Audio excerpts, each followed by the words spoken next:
Material के किसी भी क्वेश्चन में डाउट हो एक्सेप्ट क्वेश्चन नंबर 10,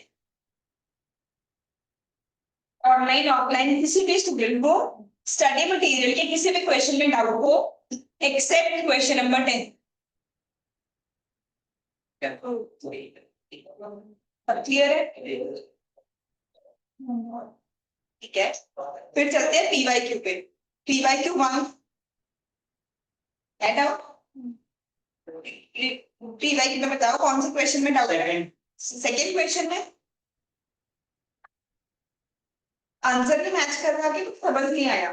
समझ ही नहीं आया, ठीक है। प्रीवियस ईयर का सेकंड क्वेश्चन करते हैं, प्लीज इसे इंपॉर्टेंट मार्क करो। राधिका मुझे एंड हम फर्स्ट क्वेश्चन भी कवर करेंगे बिल्कुल एंड में।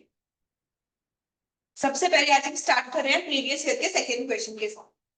हमें कुछ बैलेंसेस गिवन है सनशाइन ट्रेडर्स के एंड क्वेश्चन के एंड में हमें बताया गया है हमें trading account, PNL account and balance sheet बनाना है। अब क्योंकि मुझे ओपनिंग बैलेंस शीट नहीं गिवन है पर ओपनिंग बैलेंस शीट गिवन है, तो मुझे ये तो पता चल गया कि मुझे ओपनिंग बैलेंस शीट भी बनानी पड़ेगी एंड क्लोजिंग बैलेंस शीट।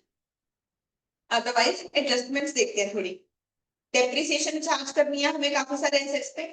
1 अक्टूबर को हमने एक मशीनरी सेल की थी तो मशीनरी अकाउंट बनाना पड़ेगा। ऑफिस की इक्विपमेंट सेल हुई है, ऑफिस इक्विपमेंट अकाउंट बनाना पड़ेगा। लोन रीपे किया है, लोन अकाउंट बनाना पड़ेगा। तो मुझे यहां से पता चल गया मुझे वर्किंग नोट्स कौन कौन से बनाने हैं। उसके अलावा हमारे पास क्रेडिटर्स मिसिंग है, क्रेडिटर्स का वर्किंग नोट बनेगा। ओपनिंग स्टॉक पता करने के लिए नीचे कोई ना कोई इंफॉर्मेशन यूज होगी for calculation of opening stock. Then bank का बैलेंस भी नहीं पता है तो बैंक का बैलेंस पता करने के लिए I have to make cash book also. और ओपनिंग स्टॉक पता करने के लिए उन्होंने नीचे मुझे एक और चीज बताई है कि ग्रॉस प्रॉफिट हमें कितना होता है 25% ऑन कॉस्ट। तो सीओजीएस वाले फॉर्मूले से कहीं ना कहीं पहले हम ग्रॉस प्रॉफिट या ओपनिंग स्टॉक पता करेंगे और फिर हमारा ट्रेडिंग अकाउंट कंप्लीट होगा। तो इतना तो क्वेश्चन बढ़ के हमें ये जरूर पता चल गया कि हमें वर्किंग नोट्स कौन कौन से चाहिए। क्वेश्चन सॉल्व करना शुरू करते हैं।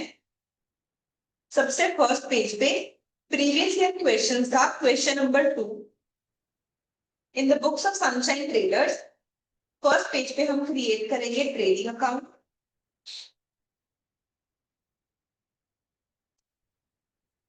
उसके बाद profit and loss account.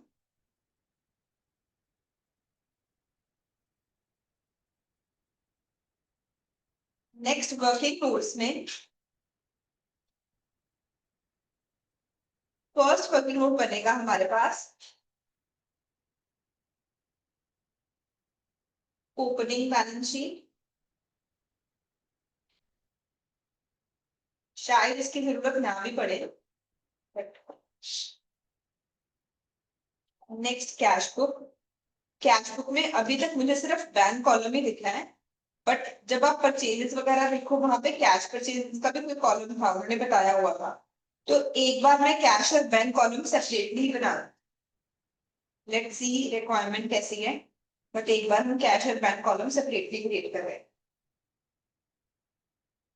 Then adjustments के बेसिस पे हमें पता चला कि हमें मशीनरी अकाउंट बनाना पड़ेगा। एक मशीनरी सेल हुई है, ऑफिस की इक्विपमेंट सेल हुई है, ऑफिस इक्विपमेंट अकाउंट बनाना पड़ेगा।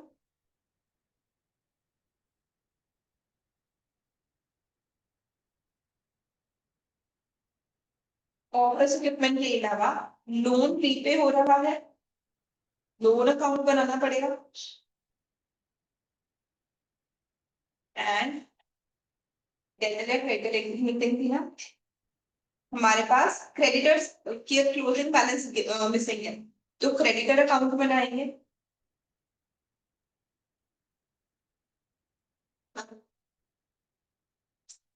तो हमने अभी एनालाइज किया कि क्वेश्चन में वर्किंग नोट्स कौन कौन से चाहिए एंड सब कुछ सही जगह पे रिकॉर्ड करना शुरू। तो सबसे पहले लैंड एंड बिल्डिंग का ओपनिंग भी 2,50,000 है, क्लोजिंग भी 250 है और लैंड एंड बिल्डिंग पे डेप्रिसिएशन चार्ज करनी है 5%। तो ओपनिंग बैलेंस शीट में land and building 250,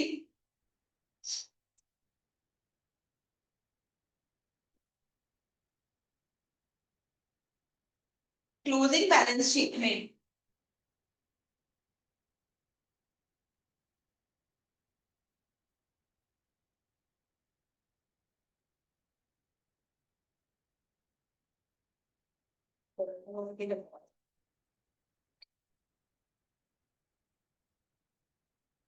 closing balance sheet में हमारे पास लैंड एंड बिल्डिंग की वैल्यू आएगी 2,50,000 minus 5%, so we will get 2,37,500.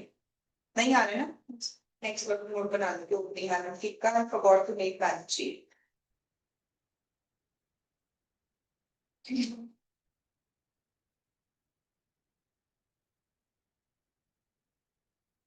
हर चीज का डबल इम्पैक्ट दिखाना है.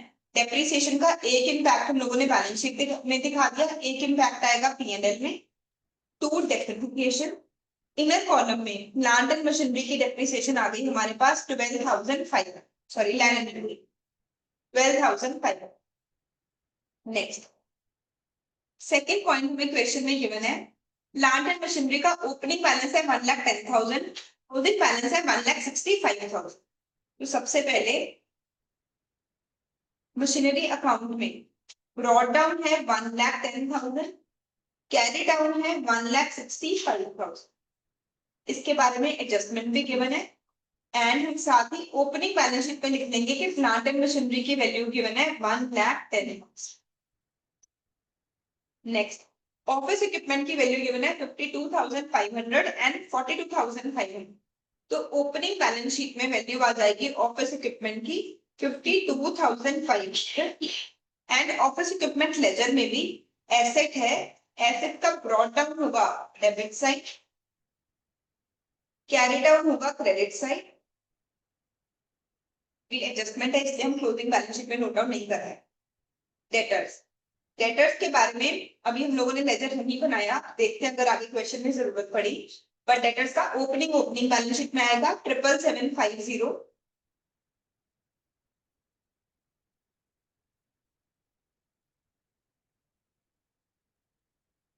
एंड क्लोजिंग बैलेंस शीट में आएगा 1,10,250.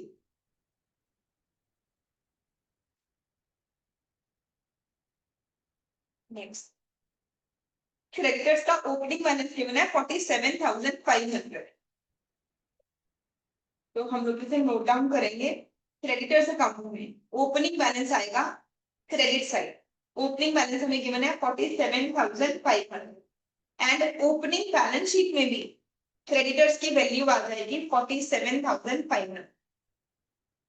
जो भी बच्चे ऑनलाइन कनेक्टेड है, ऑफलाइन वाले भी, हम लोग चीजों को सही जगह पे रिकॉर्ड कर रहे हैं, जो भी इंफॉर्मेशन हमारे पास आ रही है. Next creditor for provision for office expenses, हमने कुछ प्रोविजन क्रिएट कर रखी है 10,000 एंड 7,500. तो सिर्फ आप क्योंकि ऐसा लेजर फर्स्ट टाइम बना रहे हो, मैं एक बार प्रोविजन बना रही हूँ 10,000 एंड 7,500 की. इसके बाद आप लोग खुद ही कैलकुलेशन कर पाया करोगे, जरूरत लगी तो आप लेजर भी प्रिपेयर कर सकते हो. आगे देखते हैं इसके बारे में क्या इन्फॉर्मेशन आएगी. तो अभी मैंने इनका सिर्फ एक ही इम्पैक्ट दिखाया है, एक अभी बैलेंस शीट इम्पैक्ट पेंडिंग है. ओपनिंग स्टॉक हमें नहीं गिवन, पर क्लोजिंग स्टॉक गिवन है 32,500. जो हमें क्लोजिंग स्टॉक गिवन है इसके दो इम्पैक्ट क्या आ जाएंगे, एक तो बैलेंस शीट में वैल्यू आ जाएगी, एक ट्रेडिंग अकाउंट. क्लोजिंग स्टॉक की वैल्यू गिवन है 32,500.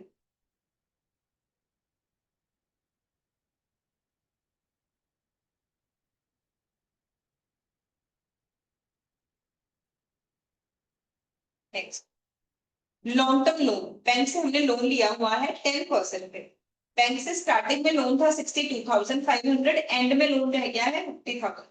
तो बैलेंस शीट्स में लिखेंगे और लेजर में अपडेट करेंगे. क्लोजिंग बैलेंस शीट में लोन रह गया है 50,000 का.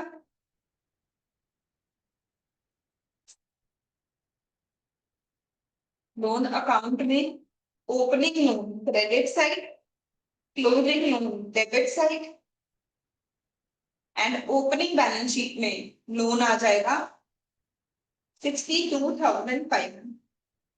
अदरवाइज इस लोन के ऊपर हमें इंटरेस्ट के बारे में भी गिवन है, बट इसकी एडजस्टमेंट भी गिवन है जहां से हमें पता चलेगा कि कितनी ड्यूरेशन का इंटरेस्ट कैलकुलेट करना है. तो अभी इंटरेस्ट की कैलकुलेशन पेंडिंग है, बाकी हमने कर बैंक का ओपनिंग बैलेंस गिवन है हमें 12,500। ओपनिंग बैलेंस शीट में बैंक बैलेंस 12,500 एंड कैपिटल भी गिवन है हमें ओपनिंग बैलेंस शीट में 465,250। दोनों चीजों का एक एक और इम्पैक्ट दिखाएंगे। बैंक बैलेंस कैश बुक में अपडेट करेंगे। कैश बुक में ब्रॉट डाउन वैल्यू है 12,500 and capital closing balance sheet में मेंशन करेंगे कैपिटल का ओपनिंग बैलेंस इनर कॉलम में 465,250।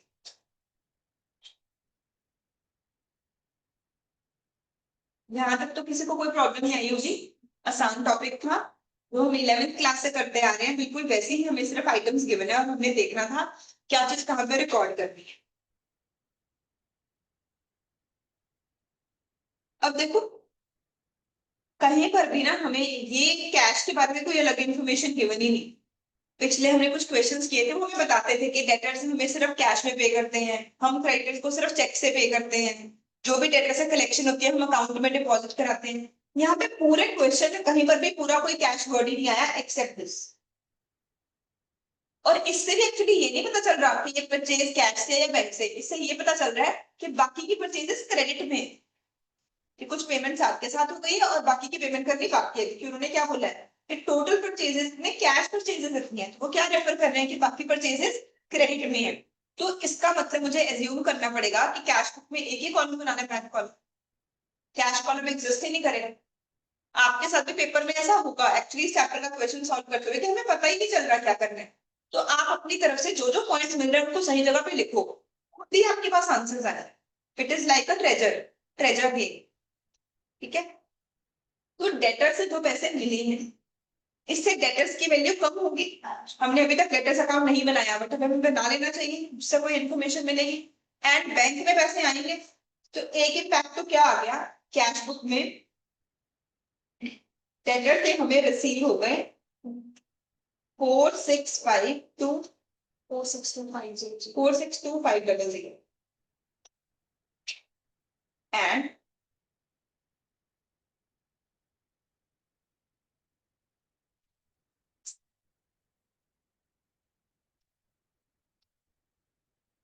डेटर अकाउंट में जो डेटर से अमाउंट रिसीव हो गई क्रेडिट साइड, डेटर का ओपनिंग हमें गिवन है and closing is 1,10,250।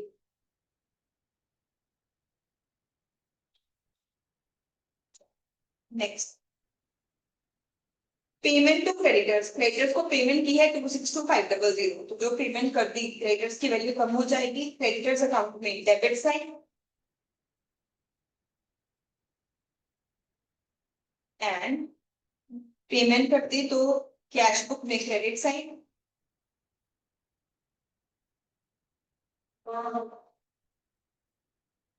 Next office expenses पे कितने करती है 21,000, हमने अभी प्रोविजन अकाउंट में बनाया। तो जब एक्सपेंसेस पे करेंगे तो एंट्री क्या बनेगी, expense to cash, debit side आ जाएगा। पेमेंट कितनी हो गई है, ये मुझे ओपनिंग बैलेंस गिवन था प्रोविजन अकाउंट का, ये हमें क्लोजिंग बैलेंस गिवन है, और जो हमने पेमेंट की वो हमें डेबिट साइड पता चल रही थी, पेमेंट कितनी हुई है 21,000। अब इन सबका भी प्रॉपर इम्पैक्ट दिखाने पता चल रहा है कि जैसे प्रोविजन फॉर बैड डेट्स होती है वैसे ही एक प्रोविजन बनाया हुआ है, तो प्रोविजन का ओपनिंग बैलेंस शीट में आएगा। 10,000 की प्रोविजन थी पहले, तो ओपनिंग बैलेंस शीट में प्रोविजन आ गई हमारे पास 10,000। प्रोविजन का क्लोजिंग बैलेंस शीट में आएगा।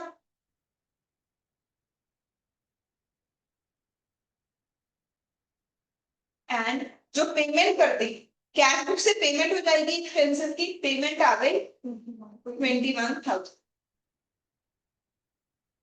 नेक्स्ट सैलरी पे कर दी 16,000 की, तो सैलरी पे कर दी, डबल इम्पैक्ट क्या आएगा, कैश बुक में credit side salary 16,000 and P&L में debit side salary 16,000।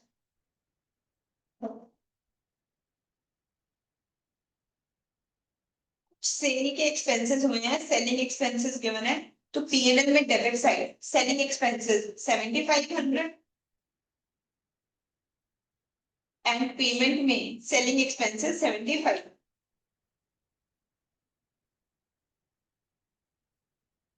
Next, total sale है 6,25,000। तो जो टोटल सेल है 6,25,000 ये तो ट्रेडिंग अकाउंट में आ जाएगी।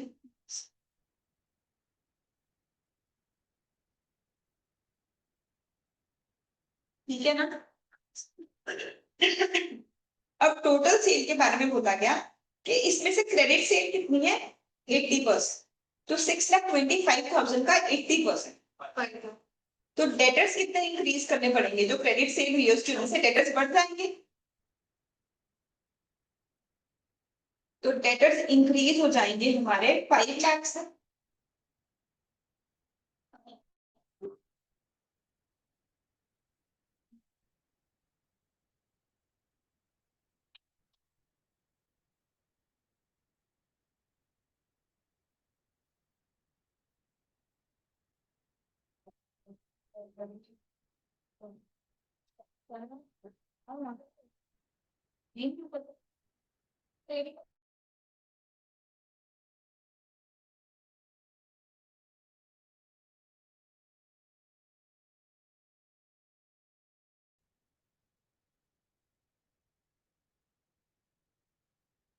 One second.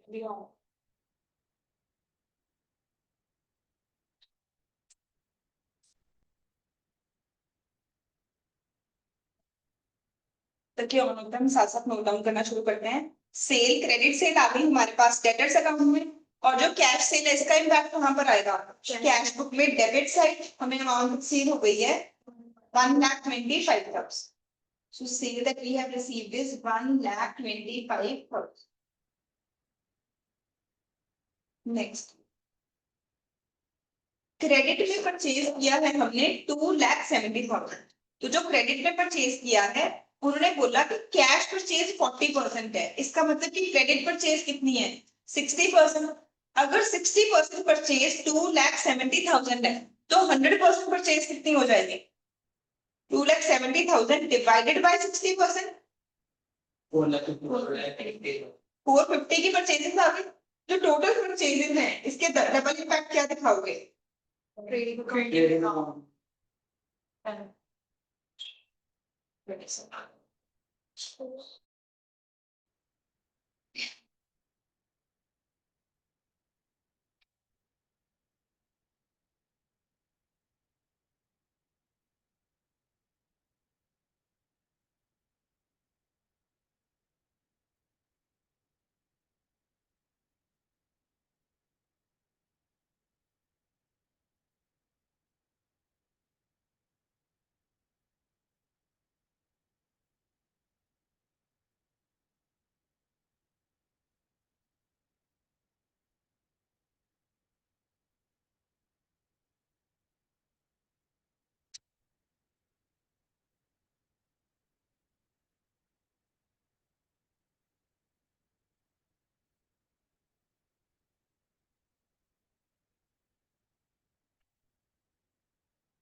ट्रेडिंग अकाउंट में हम परचेजेस नोट डाउन कर लेंगे पहले तो 4,50,000 की।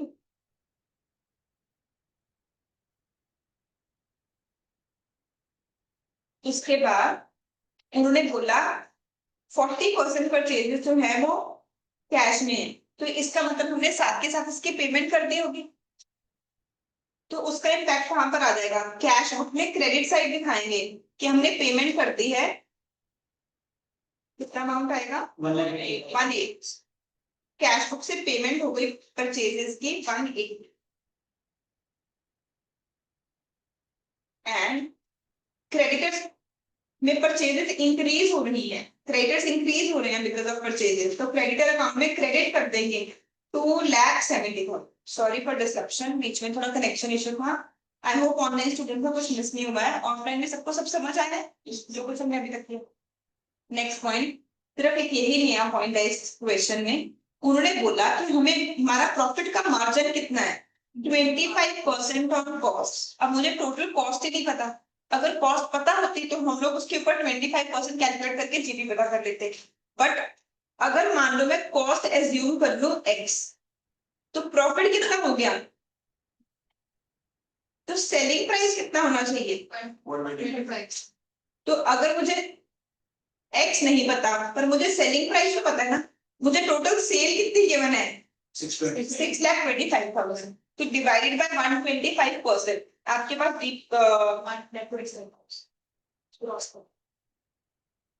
कॉस्ट प्राइस आ रही है 5 लाख है। कॉस्ट प्राइस तो कॉस्ट प्राइस आपके पास आ जाएगी 5 लाख। अगर कॉस्ट प्राइस 5 लाख है तो प्रॉफिट उसका 25%, यू विल गेट 1,25,000। तो जीपी कितना आ गया हमारे पास, ट्रेडिंग अकाउंट में नोट डाउन करेंगे, GP is 1,25,000।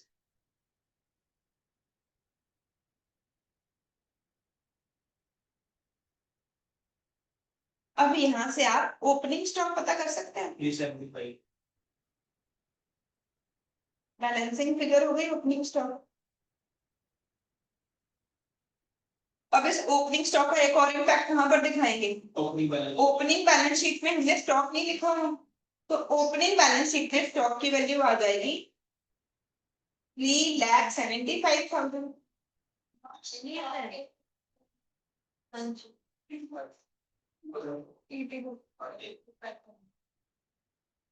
Sorry please correct करो, कुछ स्टूडेंट की कैलकुलेशन गलत थी, कैलकुलेटर के साथ भी।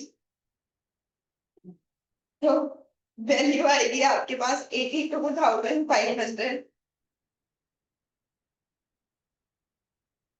जो डिस्काउंट हमने अलाउ किया है पीएनएल अकाउंट में डेबिट साइड, और जो डिस्काउंट रिसीव हुआ है क्रेडिट साइड।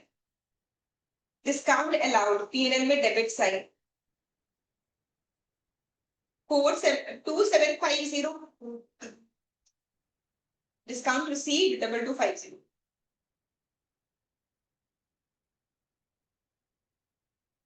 एंड जो बैड डेट्स हुए हैं उसका भी डेबिट साइड ही आ जाएगा, एक्सपेंस है ये हमारा। बैड डेट्स हमें गिवन है अगेन 2250, याद से सारी चीजों का डबल इम्पैक्ट दिखाना।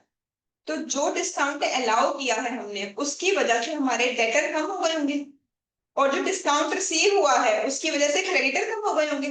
तो जो डिस्काउंट रिसीव हुआ है वो तो क्रेडिटर अकाउंट में डेबिट साइड आ जाएगा 2750 का, सॉरी 2250।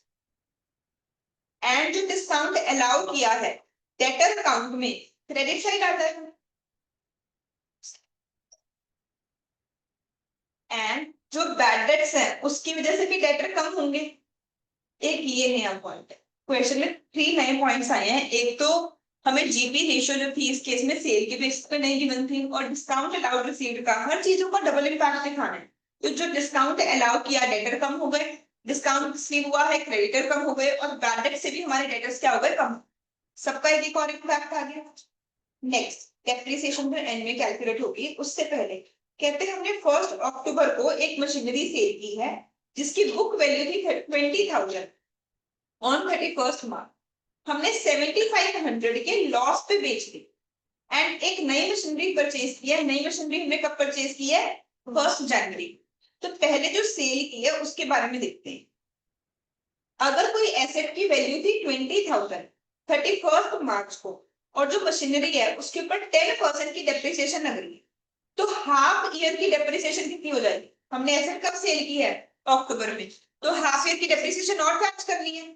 तो 20,000 के ऊपर 10% का हाफ करेंगे तो 6 मंथ्स की डेप्रिसिएशन कितनी आ जाएगी। अब एसेट था 20,000 का, डेप्रिसिएशन है 1,000, लॉस हुआ है हमें 7,500। तो बाकी चीज से हमें क्या पता चल जाएगा, सेलिंग प्राइस कि हमारा एसेट सेल किस प्राइस में हुआ। देखो अभी तक हम लोग क्या करते थे, हमें सेलिंग प्राइस गिवन होता था और हम लोग कैलकुलेट करते थे कि हमें प्रॉफिट या लॉस कितना होगा। इस केस में उन्होंने हमें लॉस बता दिया कि कितना होगा, तो हम लोग क्या कैलकुलेट करेंगे कि हमें सेलिंग प्राइस क्या है, बैंक में कितने पैसे रिसीव हुए। तो आपके पास आएगा सारी चीजों का डबल इम्पैक्ट दिखाते हैं। सबसे पहले तो मशीनरी अकाउंट में सब कुछ अपडेट करते हैं।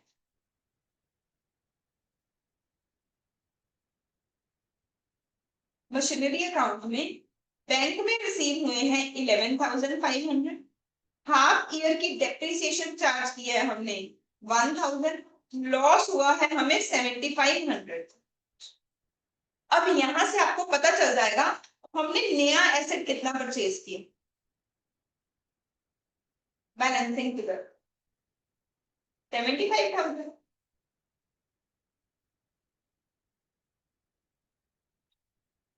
नहीं यार, समझ आया कि नहीं सबको मशीनरी अकाउंट?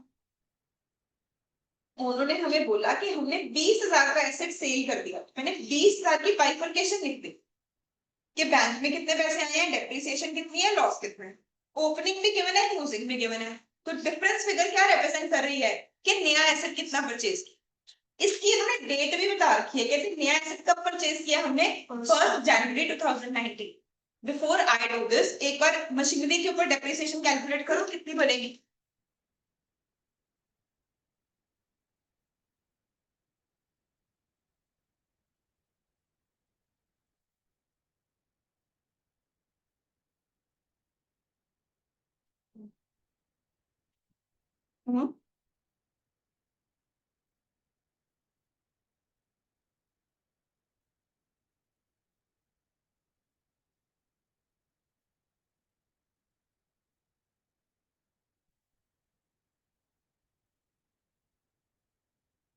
बताओ जी।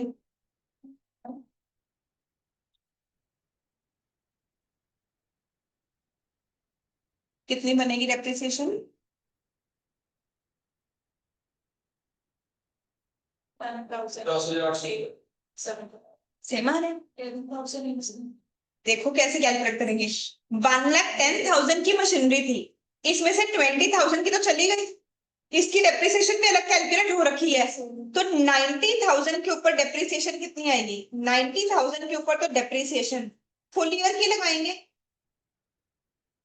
नई मशीनरी खरीदी है हम लोगों ने 75,000 की, इसके ऊपर डेप्रिसिएशन कितनी लगाएंगे, 3 मंथ्स की लगाएंगे, ये आपके पास आ जाएगा।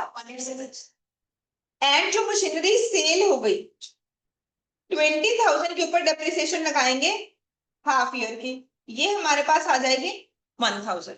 यहां पर तो हम डेप्रिसिएशन सिर्फ इन दोनों का टोटल ही लिखेंगे, क्योंकि 1,000 हम पहले से ही लिख चुके हैं। बट जब हम ऊपर मेंशन करेंगे पीएनएल में डेप्रिसिएशन, हम टोटल डेप्रिसिएशन लिखेंगे 11,875। सबको समझ आया ना हमने कैसे कैलकुलेट किया?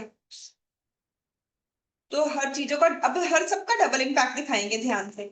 सबसे पहले प्लांट एंड मशीनरी की डेप्रिसिएशन कैलकुलेट हो गई, टोटल डेप्रिसिएशन आ गई हमारे पास 11,875। फिर मशीनरी सेल हुई थी तो लॉस हुआ था, लॉस का एक और इम्पैक्ट क्या आएगा, पीएनएल में लॉस आ जाएगा 7,500 का। मशीनरी सेल हुई थी 11,500 की, तो अगर मशीनरी सेल हुई थी हमारे पास पैसे आए थे, जब पैसे आए थे उसका सेकेंड इम्पैक्ट कहां पर आ जाएगा, कैश बुक में। मशीनरी की सेल से हमारे पास रिसीव हो गए 11,500। आई होप क्लियर है सबको। आगे चलते हैं। उसके बाद कहते हैं ऑफिस इक्विपमेंट हमने जो सेल की है बुक वैल्यू पे ही सेल की है और ईयर की बिगनिंग में ही सेल कर दी। तो ऑफिस इक्विपमेंट का लेजर देखते हैं। ऑफिस इक्विपमेंट में दिखाया हुआ स्टार्टिंग में लेजर था 52,500। अब ईयर की बिगिनिंग में ही कोई चीज सेल करते, इसका मतलब कि डेप्रिसिएशन तो चार्ज ही नहीं करना, है ना। बुक वैल्यू पे ही सेल कर दी, इसका मतलब कोई प्रॉफिट नहीं है कोई लॉस नहीं है। तो मेरे पास सेल कितनी आ गई, 10,000। इसका सेकेंड इम्पैक्ट, ये पैसे मुझे किसमें रिसीव हुए होंगे, बैंक में। तो बैंक में ऑफिस इक्विपमेंट की सेल की अमाउंट आ जाएगी हमारे पास 10,000। अब इसके ऊपर भी डेप्रिसिएशन कैलकुलेट करनी है। ऑफिस इक्विपमेंट में डेप्रिसिएशन का रेट हमें बताया गया है 15%। तो किस चीज पे 15% करेंगे, 52,000 पे कि 42,000? 42,000, क्योंकि ईयर की बिगनिंग में ही सेल हो गई। सो रिमेनिंग एसेट्स के ऊपर करेंगे 42,500 का 15%। कितना,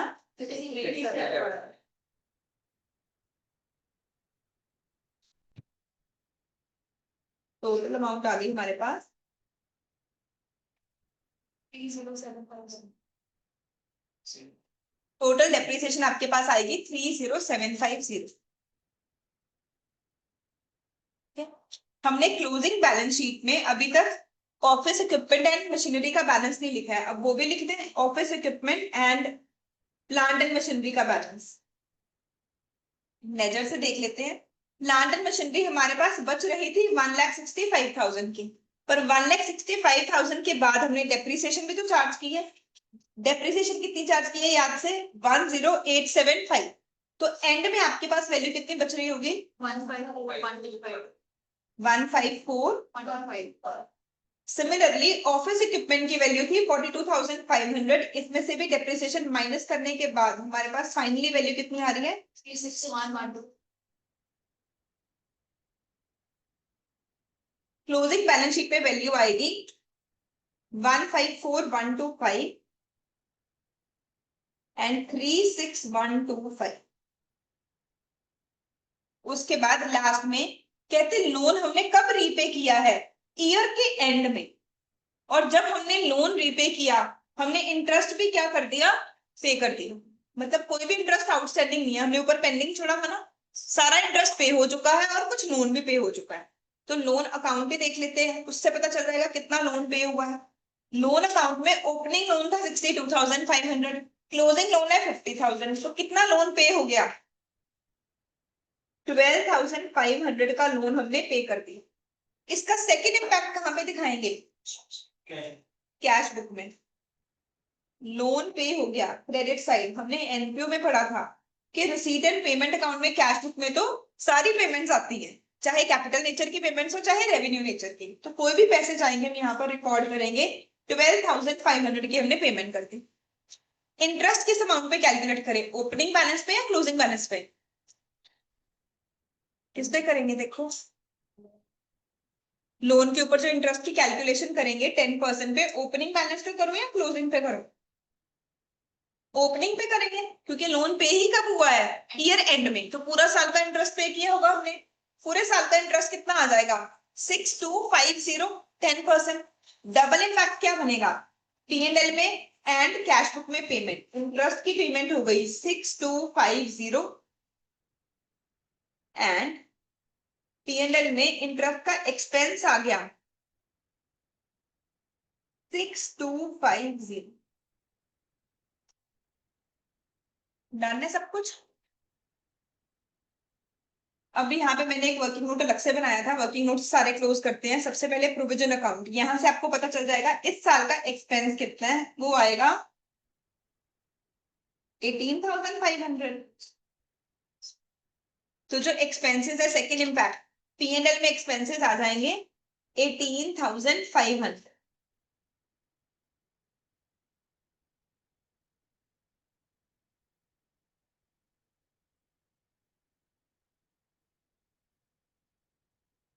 अब एक एक वर्किंग नोट देखते हैं, स्टार्टिंग फ्रॉम लास्ट। सबसे पहले डेटर अकाउंट, कुछ भी नहीं आ रहा डेटर अकाउंट में। वैसे भी मिसिंग फिगर होती भी क्या? सेल भी पता है, कितने पैसे रिसीव हुए हैं ये भी पता है, डिस्काउंट भी पता है, बैड डेट भी पता है। बैलेंसिंग फिगर आ जाती है तो हम परेशान हो जाते हैं कि क्या चीज है। सब कुछ ही गिवन है, ओपनिंग क्लोजिंग। तो डेटर अकाउंट हमारा क्लोज हो गया।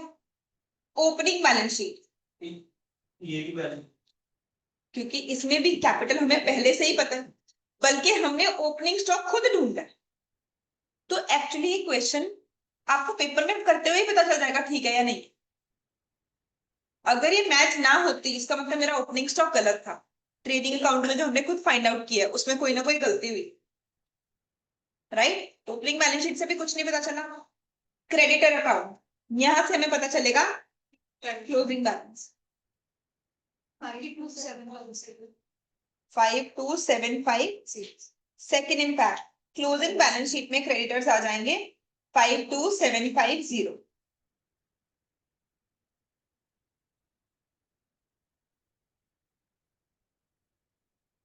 नेक्स्ट, लोन अकाउंट हम पहले से क्लोज कर चुके हैं। डेट ऑफिस इक्विपमेंट अकाउंट हम क्लोज कर चुके हैं। प्लांट एंड मशीनरी अकाउंट भी क्लोज कर चुके हैं।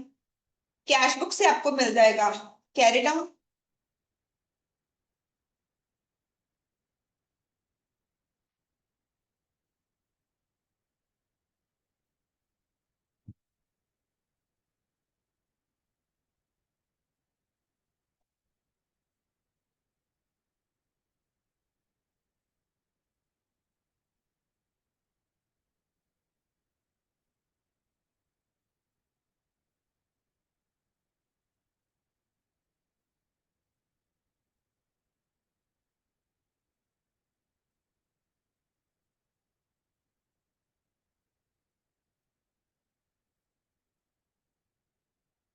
क्या है 11.7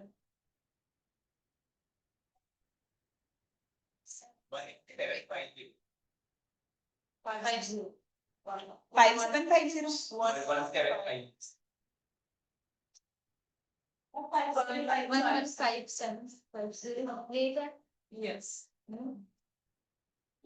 डन है। ट्रेडिंग अकाउंट हमारा पहले से ही क्लोज्ड है, हम ग्रॉस प्रॉफिट कैलकुलेट कर चुके हैं 125। अब हमें नेट प्रॉफिट पता चल जाएगा।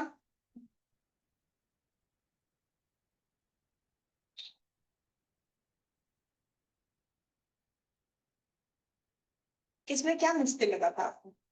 जीपी मार्जिन की प्रॉब्लम थी या कोई और भी प्रॉब्लम थी?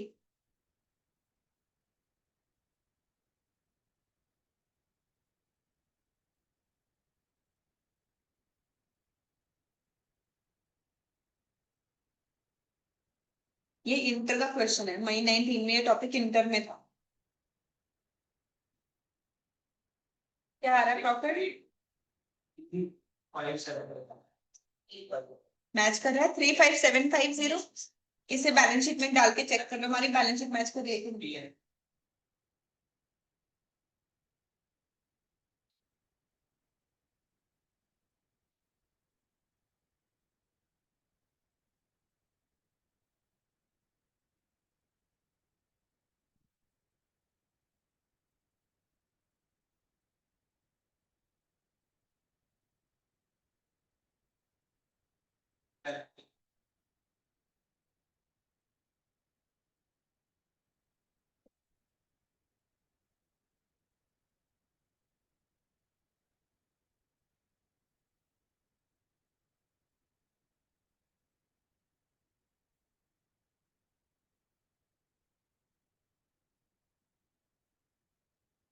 मैच कर रही है बैलेंस शीट।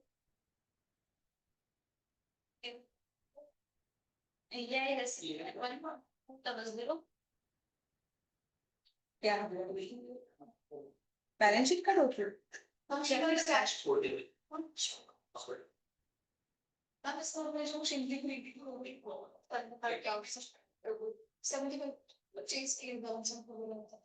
अच्छा, उसका इम्पैक्ट रहेगा। हमने एक मशीनरी परचेज की है, उसका एक इम्पैक्ट लेना पेंडिंग है। जो हमने मशीनरी सेल की, ऑफिस इक्विपमेंट सेल की, उसका इम्पैक्ट ले लिया है। तो जो मशीनरी परचेज की है उसका इम्पैक्ट आएगा क्रेडिट साइड, विच इज 75,000।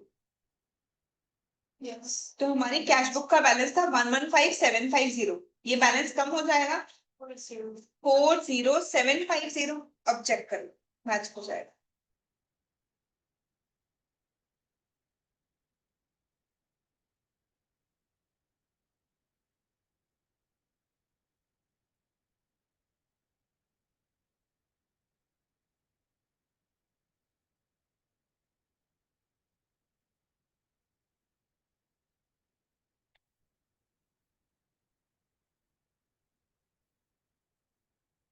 और किसी पीवाई की कोई प्रॉब्लम आई हो?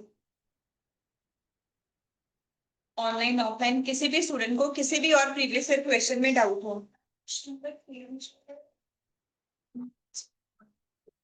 बिल्कुल वन सेकेंड राधिका, अभी करते हैं।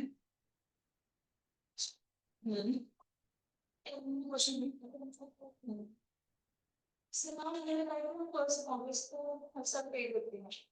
एक्सप्लेन करती हूँ, बहुत इंपॉर्टेंट पॉइंट। चलो, पहले तो एक डाउट है स्टूडेंट को, राधिका को, सेकंड क्वेश्चन में ही वो देखते हैं, फिर नेक्स्ट डाउट पे आते हैं। परचेजेस वाले पॉइंट में बच्चे ये देखो, हमें बोला गया कि क्रेडिट में हमने कितना सामान परचेज किया है, 2,70,000 का।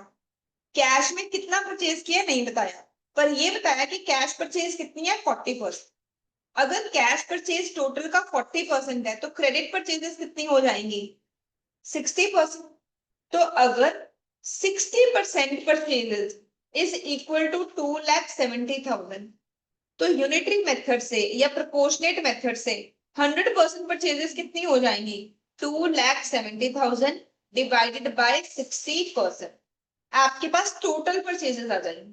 टोटल परचेज में से 270 माइनस करोगे तो कैश की परचेजेस आ जाएंगी 180। ठीक है राधिका, क्लियर है यहाँ तक?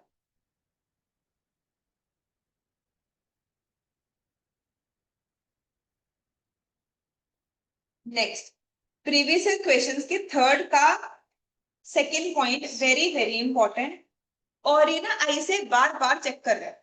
मैं आपकी क्लास में ही थर्ड टाइम डिस्कस कर रही हूँ ये पॉइंट, मुझे एग्जैक्टली याद है कि ये third point third time discuss हो रहा है। आपको याद है मैंने आपको बताया था कि जो जनरल इंश्योरेंस होता है हमेशा 1 साल का ही होता है। अगर मैं अपनी कार का इंश्योरेंस करवाने जा रही हूँ, मान लो मैंने कार खरीदी है नवंबर में, तो मैं इंश्योरेंस नवंबर में करवाऊंगी। पर क्या कंपनी मेरा नवंबर टू मार्च 5 मंथ्स का इंश्योरेंस करेगी? इंश्योरेंस तो हमेशा कितना होगा, 1 ईयर का ही होगा। कहते कंपनी ऐसे ही फायर इंश्योरेंस करवाती है एनुअली, और 9,000 का इंश्योरेंस पे करती है, और एवरी ईयर इंश्योरेंस कब होता है, 1 अगस्त। इसका मतलब कि अगर 31 मार्च को बुक्स पे बन रही हैं, तो हमने इंश्योरेंस को कब तक का पे कर रखा है, अगस्त तक का। तो अप्रैल मई जून जुलाई 4 मंथ्स का इंश्योरेंस क्या पे कर रखा है हमने, एडवांस में पे कर रखा है। क्या सब इस बात से एग्री करते हैं? 4 मंथ्स का इंश्योरेंस क्या है, प्रीपेड। तो अगर मैं प्रीपेड इंश्योरेंस अकाउंट बनाऊं, तो इस साल इंश्योरेंस ओपनिंग में प्रीपेड कितना था, 9,000 इंटू 4/12, 3,000। ईयर एंड में भी प्रीपेड इंश्योरेंस कितना है, हमेशा ही इस कंपनी का प्रीपेड इंश्योरेंस कितना रहेगा। जब आप किसी कंपनी को ऑडिट करने जाओगे तो आप देखोगे हमेशा ही अगर कोई कंपनी फायर इंश्योरेंस करवा रही है, उसका ओपनिंग और क्लोजिंग प्रीपेड इंश्योरेंस सेम ही आएगा, अनलेस प्रीमियम चेंज ना हो रहा हो। कार का एवरी ईयर प्रीमियम ही चेंज होता रहता है। अगर फर्स्ट ईयर मेरे कार की इंश्योरेंस की वैल्यू 25,000 है, तो शायद सेकंड ईयर 22 रह जाएगी, थर्ड ईयर 20 रह जाएगी। कार की इंश्योरेंस की कॉस्ट कम होती रहती है क्योंकि कार ही डिप्रिशिएट होती जा रही है। पहले कार की वैल्यू 25 लाख थी, अब अगर कार की वैल्यू ही कम रह गई है तो प्रीमियम भी तो कम हो जाएगा ना। तो कार का इंश्योरेंस में ऐसा नहीं हुआ। पर अगर कोई कंपनी फायर इंश्योरेंस करवा रही है तो वो तो सेम ही सर्विस मिल रही है मुझे, उसमें कोई चेंज ही नहीं है। तो हमेशा प्रीपेड का ओपनिंग और क्लोजिंग सेम ही आएगा। क्लियर है? क्या इंश्योरेंस में कभी भी आउटस्टैंडिंग इंश्योरेंस ऐसी चीज आ सकती है किसी कंपनी की बुक्स में? आउटस्टैंडिंग इंश्योरेंस, आउटस्टैंडिंग एक्सपेंस आ सकता है? नहीं, पॉसिबल ही नहीं। जब तक मैं पे नहीं करूंगी मुझे इंश्योरेंस पॉलिसी मिलेगी नहीं। तो ये आउटस्टैंडिंग एक्सपेंस तो कभी बन ही नहीं सकता ना। आउटस्टैंडिंग एक्सपेंस तो कब होता है, जब मैंने सर्विस ले ली पर पेमेंट नहीं की। क्या इंश्योरेंस मुझे मिल जाएगा पेमेंट करने से पहले? मिलेगा ही नहीं। तो आउटस्टैंडिंग इंश्योरेंस नाम से कभी कोई एक्सपेंस आ ही नहीं सकता। और प्रीपेड इंश्योरेंस, अगर फायर इंश्योरेंस जैसा कोई इंश्योरेंस है तो हमेशा उसका प्रीपेड का ओपनिंग और क्लोजिंग सेम ही रहेगा। अब उन्होंने बोला कि हमने प्रीमियम पे कितना कर दिया, 9,000, तो जो पे कर दिया तो एंट्री क्या बनी, insurance to cash. And year end पे सारे एक्सपेंस कहाँ ट्रांसफर कर देते हैं हम, पीएनएल। पीएनएल में ट्रांसफर कर देंगे 9,000।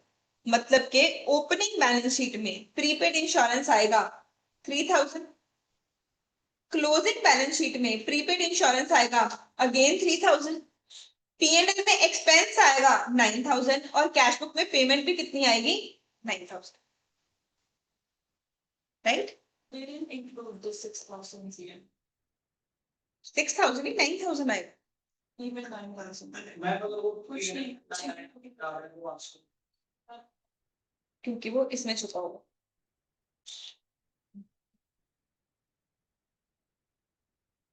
ऐसा तो हो ही नहीं सकता इंश्योरेंस पे ना हो, मैंने क्या बताया, आउटस्टैंडिंग इंश्योरेंस तो हो ही नहीं सकता दुनिया में। तो वो पे तो पक्का ही हुआ है, वो सन्ड्री एक्सपेंसेस में छुपा हुआ है। तो जब आपने पीएनएल में टोटल सन्ड्री एक्सपेंसेस लिख दिए उसमें ये अपने आप ही कवर हो गए।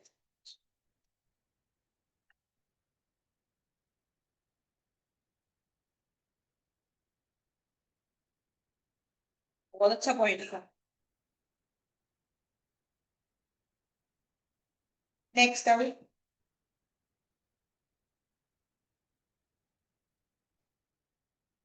और किसी भी क्वेश्चन में कोई भी डाउट हो please feel free to ask, अगर पढ़ के आए हो।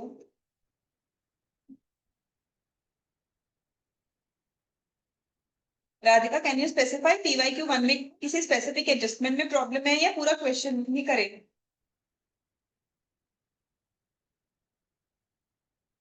आप लोगों ने कितने क्वेश्चंस करनी है? Homework is all PYQ।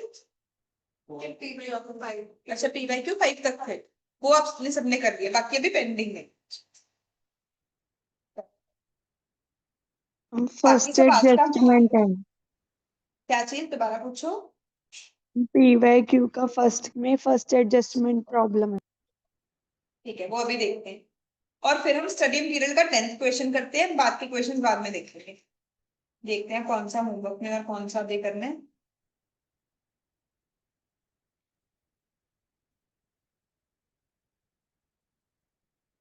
हाँ जी, राधिका इंपॉर्टेंट एडजस्टमेंट है, बाकी सब लोगों को भी आई होप सबको समझ आ गया, पर फिर भी एक बार ध्यान से देखो। पीवाईक्यू फर्स्ट में first point, it is a frequently asked question, काफी बार सेम क्वेश्चन एग्जाम में रिपीट हुआ है। हमें एक रेडीमेड गारमेंट ट्रेडर क्या सिंगल एंट्री सिस्टम के बेसिस में जो बुक्स बनाता है उसका ओपनिंग बैलेंस शीट गिवन है। उसके बाद उन्होंने बोला कि कुछ रायट्स हो गए एंड एक फायर की वजह से उनकी सारी बुक्स डिस्ट्रॉय हो गई। ऑन दैट डे जो कैशियर है वो सारा कैश लेके भाग गया। तो पहले तो पक्का ही हमें इस केस में कैश बुक बनानी होगी। जो भी कैश का क्लोजिंग बैलेंस बच रहा होगा वो हमारा लॉस ड्यू टू एम्बेजलमेंट होगा। उसका एक इम्पैक्ट पीएनएल अकाउंट में भी आ जाएगा जो लॉस हुआ है। उसके अलावा उन्होंने हमें बोला कि जो मार्च 2018 ईयर की सेल्स है वो 20% ज्यादा है पिछले साल की सेल्स। तो जब आपको क्वेश्चन में ऐसे बहुत सारी इंफॉर्मेशन देके वो परेशान करें, आप इसे इजी तरीके से लिखो। 2018 की सेल्स पिछले साल से 20% ज्यादा है। तो मैं एज्यूम कर लेती हूँ कि 2017 की सेल एक्स है, तो 2018 की सेल क्या हो जाएगी 20 प्लस एक्स, तो आपके पास क्या अमाउंट आ जाएगा 1.2x। यहां तक सबको क्लियर है ना? चाहे तो 1.2x लिख लो, चाहे x प्लस 20% ऑफ x लिख के, वैसे इतने शार्प अब आप होने चाहिए हो, मैथ पढ़ रहे हो, 1.2x आ जाएगा। नेक्स्ट कहते इसमें से 20% सेल जो है वो कैसे हो रही है कैश में। अब इसमें से कुछ सेल कैश में हो रही है जिसका इंपैक्ट कैश बुक में आएगा, कुछ सेल क्रेडिट में हो रही है जिसका इंपैक्ट कहां पर आएगा डेटर अकाउंट में। कितने परसेंट सेल कैश में हो रही है 20%। तो 1.2x का 20% करेंगे ये अमाउंट आएगा।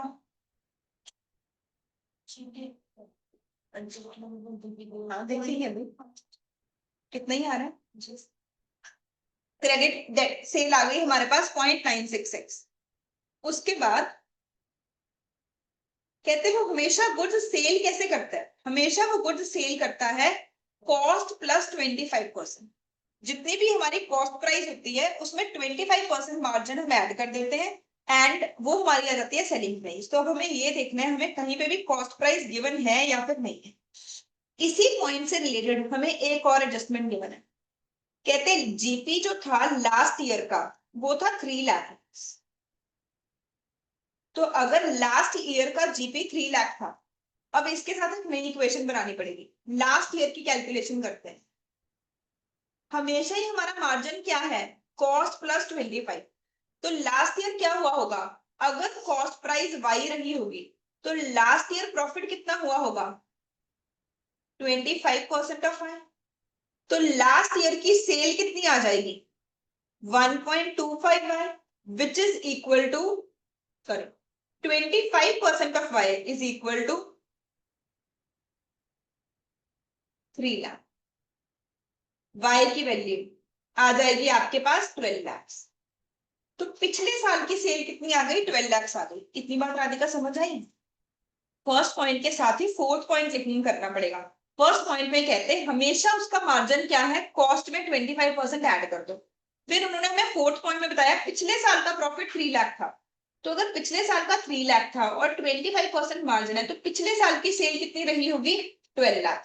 तो अब आपको ये पता चल गया कि पिछले साल की सेल 12 लाख है, एक्स की वैल्यू पता चल गई 12 लाख है, तो आप अपने आप ही ये चीज निकाल ही सकते हैं। Okay ma'am. हो जाएगा बाकी का question. Yes ma'am. 10th question करते हैं। एक बार सब लोग क्वेश्चन खुद से रीड करो और सोचो कि आपके अकॉर्डिंग कौन कौन से वर्किंग नोट्स बनने चाहिए। जिन लोगों का 10th क्वेश्चन ऑलरेडी हो गया है लास्ट क्वेश्चन से आप लोग स्टार्ट कर दो, don't waste your time. RTP के लास्ट क्वेश्चन से आप लोग यहाँ पे सॉल्व करना शुरू करो।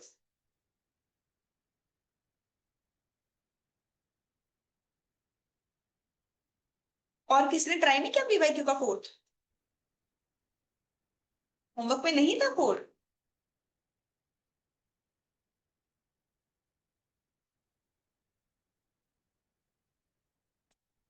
देखना सेम है तुम्हारी बुक में। इधर मैं हिंट देती हूँ, तुम्हें भी करना है अभी। बाकी सब लोग प्लीज स्टडी मटेरियल का 10th क्वेश्चन रीड करेंगे।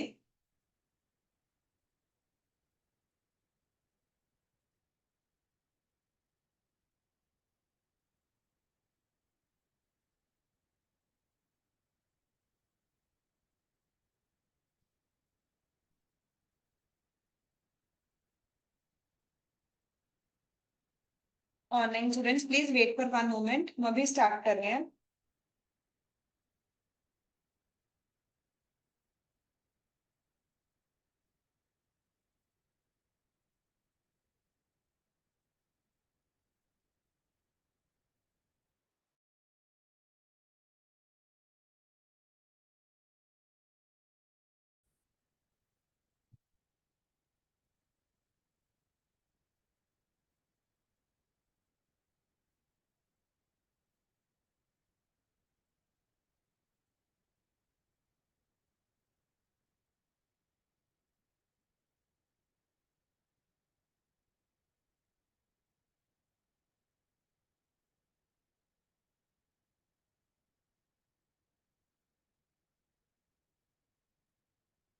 लगा क्वेश्चन?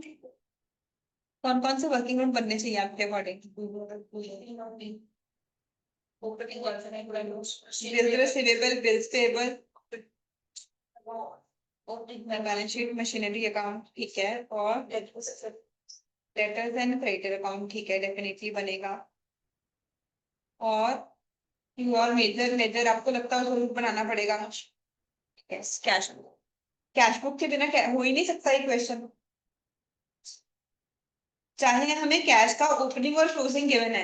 आप देखो लास्ट में आपको ऐसा कि बिल्डिंग की सारी पेमेंट्स हमने कैसे की हैं, हमें पता ही नहीं कैसे की है बिल्डिंग की पेमेंट्स, कितनी पेमेंट की है। 13th पॉइंट पढ़ो, समरी ऑफ कैश ट्रांजेक्शन के बाद जो 13th पॉइंट है।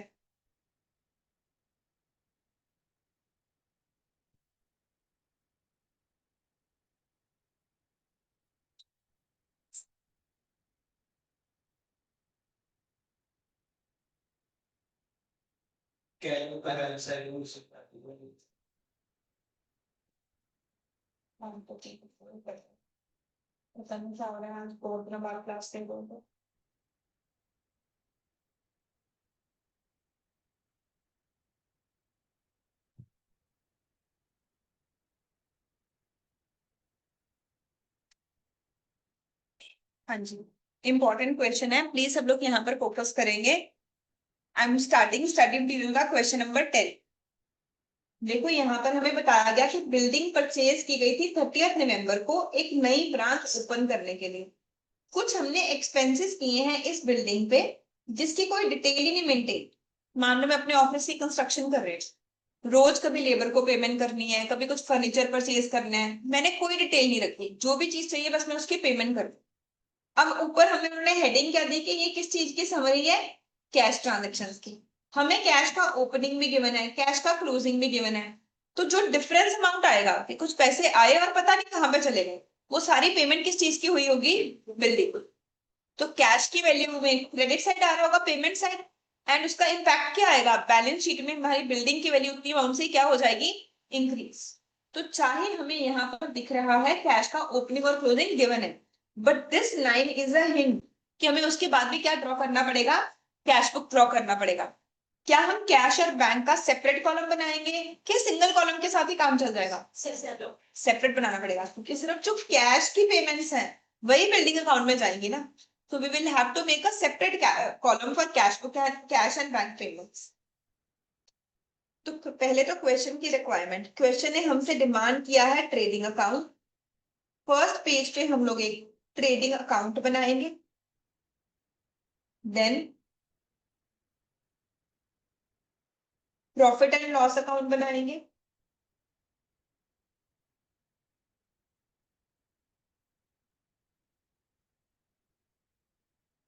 उसके बाद बैलेंस शीट प्रिपेयर करेंगे। ये सब तो क्वेश्चन की रिक्वायरमेंट। फिर आते हैं वर्किंग नोट्स पे। वर्किंग नोट्स में फर्स्ट वर्किंग नोट बन गया मेरे पास cash flow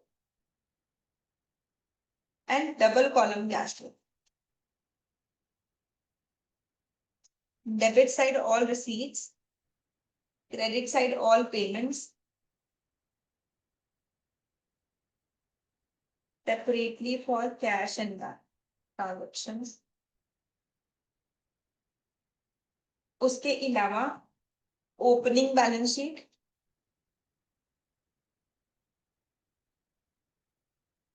then debtor account,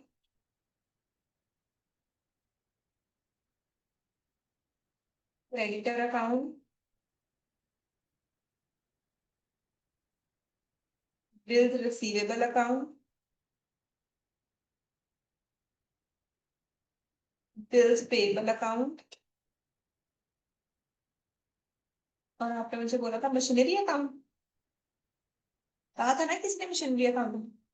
machinery, these are the ledgers that we need to prepare। अब अगर किसी को बिल्स रिसीवेबल और बिल्स पेएबल चैप्टर नहीं भी किया हुआ, फिर भी आप इन ट्रांजैक्शन को कर सकते हो। जो बिल्स रिसीवेबल है अल्टीमेटली तो एक एसेट ही है। कोई भी ऐसी ट्रांजैक्शन होगी, अगर हम सिर्फ ये भी आइडेंटिफाई कर पा रहे हैं कि इससे एसेट की वैल्यू इंक्रीज हो रही है, तो बिल्स रिसीवेबल को डेबिट कर देंगे, और अगर डिक्रीज हो रही है तो क्रेडिट कर देंगे। तो चाहे आपने वो चैप्टर नहीं किया हुआ, आप इतना सा ही लिंक करके देखना कि एसेट या लाइबिलिटी की वैल्यू इंक्रीज हो रही है या डिक्रीज, आपको अपने आप इम्पैक्ट समझ आएगा, बल्कि आपको बिल्स ऑफ एक्सचेंज चैप्टर में हेल्प मिलेगी। स्टार्ट करते हैं। सबसे पहले डेटर्स का ओपनिंग गिवन है 70 एंड क्लोजिंग गिवन है 92। डेटर्स अकाउंट में ब्रॉट डाउन आएगा डेबिट साइड, कैरी डाउन आ जाएगा credit side,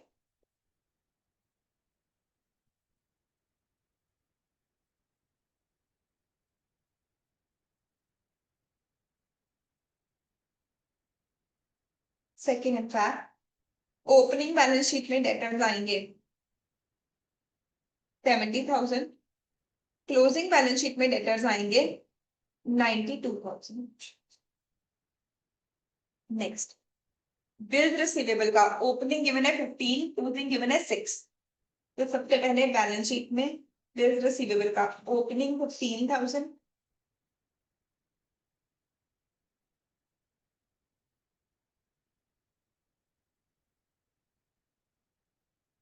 and closing 6,000। Opening में 15, क्लोजिंग में 6, एंड बिल्स रिसीवेबल लेजर में ओपनिंग आ जाएगा डेबिट साइड, क्लोजिंग आ जाएगा क्रेडिट साइड। बिल्स रिसीवेबल के बाद बिल्स पेएबल लाइबिलिटी है, लाइबिलिटी का ओपनिंग 12, क्लोजिंग 14। तो लेजर में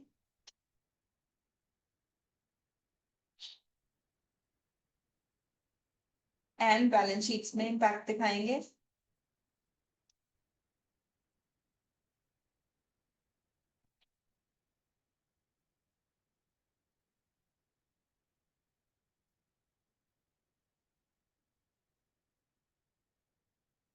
बिल्स पेएबल के बाद क्रेडिटर्स की वैल्यू गिवन है ओपनिंग 40 एंड क्लोजिंग 56,000।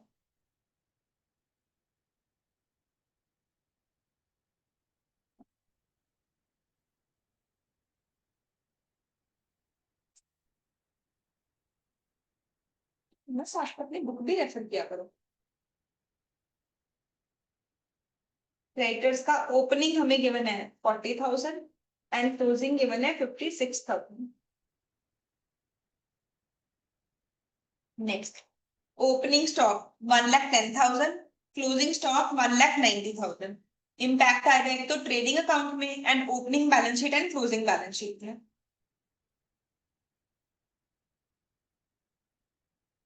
इन्वेंट्री का ओपनिंग 1,10,000, इन्वेंट्री का क्लोजिंग 1,90,000, एंड ट्रेडिंग अकाउंट में opening stock 1,10,000, closing stock 1,90,000। Next, bank का ओपनिंग 90 एंड क्लोजिंग 87। तो बैंक का जो बैलेंस है, एक इम्पैक्ट तो हमने लेजर बनाया है एंड एक इम्पैक्ट बैलेंस शीट में। बैंक का क्लोजिंग हमें गिवन है 87, कैश बुक में ओपनिंग बैंक का 90 है एंड बैंक का क्लोजिंग है 87, और ओपनिंग बैलेंस शीट में बैंक बैलेंस आ गया हमारे पास 9। देन कैश का ओपनिंग 5200, क्लोजिंग 5300। तो मैंने ओपनिंग बैलेंस शीट में लिखा कैश का ओपनिंग 5200, कैश बुक में ओपनिंग 5200, क्लोजिंग 5300 एंड लास्ट में क्लोजिंग बैलेंस शीट में कैश 5300। तो मैं एक बार आपको दिखा देती हूँ, ये सारा टेबल हमने बाय चांस सारी आइटम्स का ही लेजर बनाया है, तो सबके डबल इम्पैक्ट ले लिए। बैलेंस शीट वाला इम्पैक्ट बैलेंस शीट में चला गया और लेजर वाला इम्पैक्ट लेजर। एक बार चेक कर लो अगर कोई पीछे रह गया तो।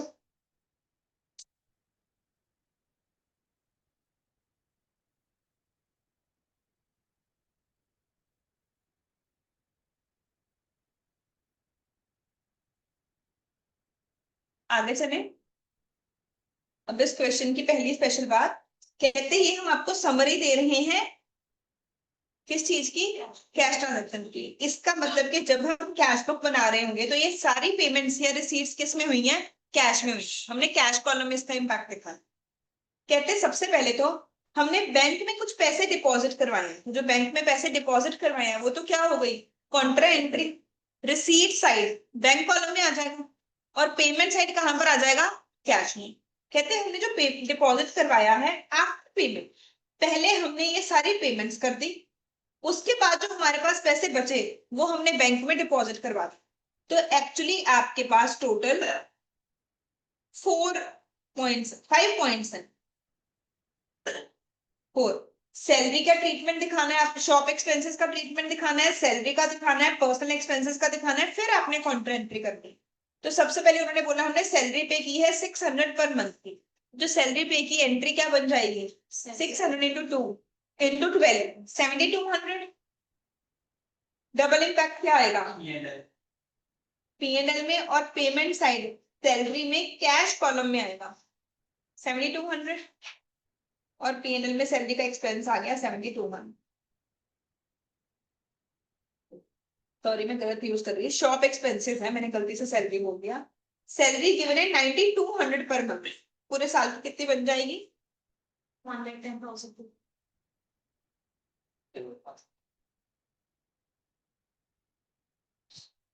9200 इंटू 12 नहीं आ रहा है। मैंने पहले गलती से सैलरी लिख दिया था, एक्सपेंसेस कर दिया मैंने वहां पे 7200, सैलरी 110,400 एंड कैश बुक में एक्सपेंसेस की पेमेंट हो गई है 7200 और सैलरी की पेमेंट हो गई है 110,400। नेक्स्ट, पर्सनल एक्सपेंसेस, इसका डबल इम्पैक्ट क्या आएगा,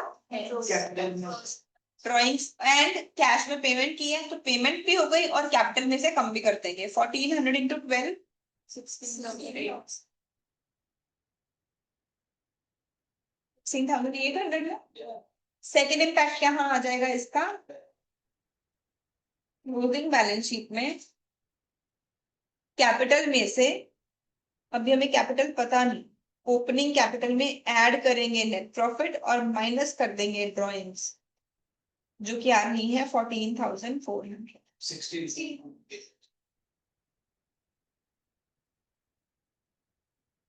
नेक्स्ट, डिपॉजिट करवाया 762,750, तो कॉन्ट्रा एंट्री डिपॉजिट करवाया तो बैंक में पैसे आ गए, receipt side bank column, cash में पैसे चले गए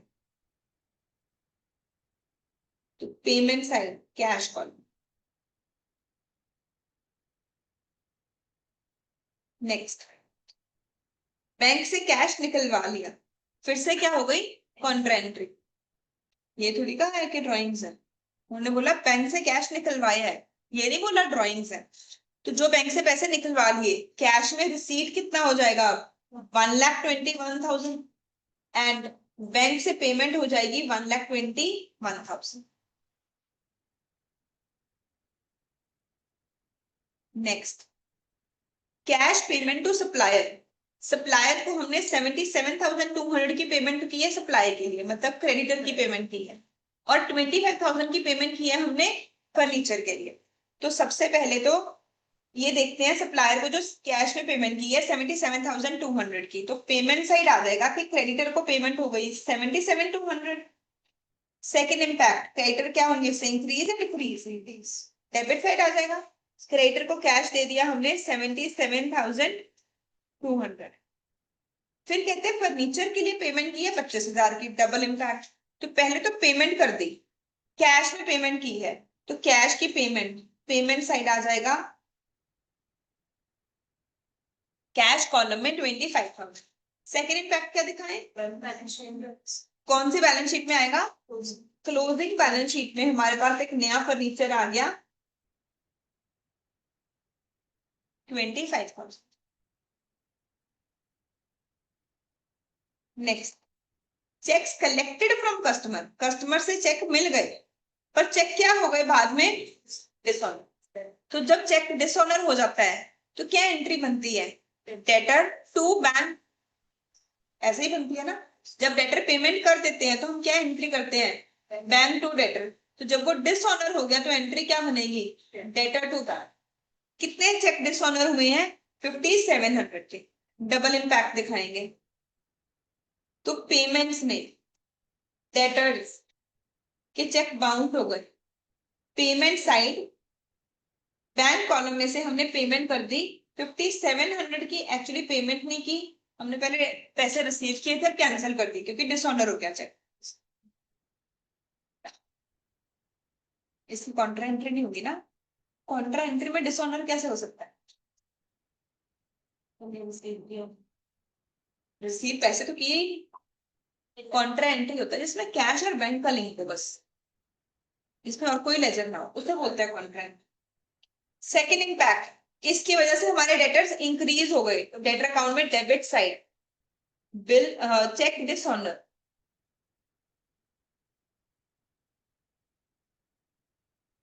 आगे चले,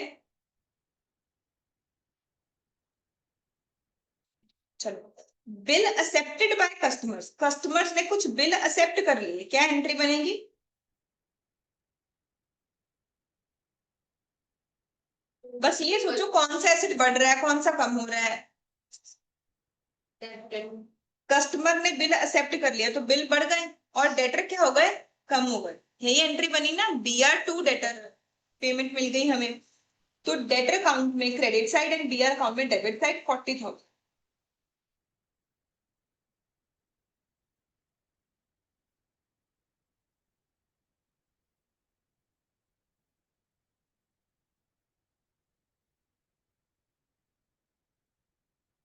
बीआर अकाउंट में debit side and debtor account में क्रेडिट साइड। आगे चले हम,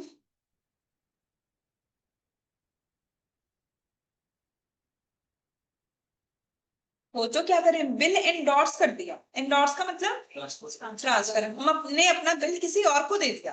किसको दिया होगा? क्रेडिटर को दिया होगा। तो जब मैंने अपना बिल किसी और को दे दिया, उससे इम्पैक्ट क्या पड़ा?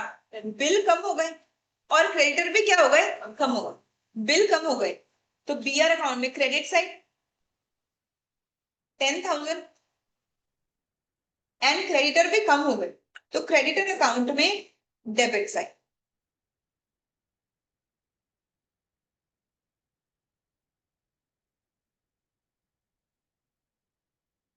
नेक्स्ट, हमने बिल डिस्काउंट करवाए 20,000 के, जिसमें हमें डिस्काउंट देना पड़ा 750। बिल डिस्काउंट करवाए तो बिल कम हो गए और हमें बैंक में पैसे मिल गए। 20,000 की बिल के ऊपर 750 का डिस्काउंट देना पड़ा। तो पहले तो बीआर अकाउंट में आते हैं। बीआर अकाउंट में क्या होगा? 20,000 की बिल्स थे, डिस्काउंट है 750 का, तो बैंक में कितने पैसे आए होंगे? 19,250। सारी चीजों का डबल इम्पैक्ट दिखाएंगे। पहला इम्पैक्ट क्या आ जाएगा?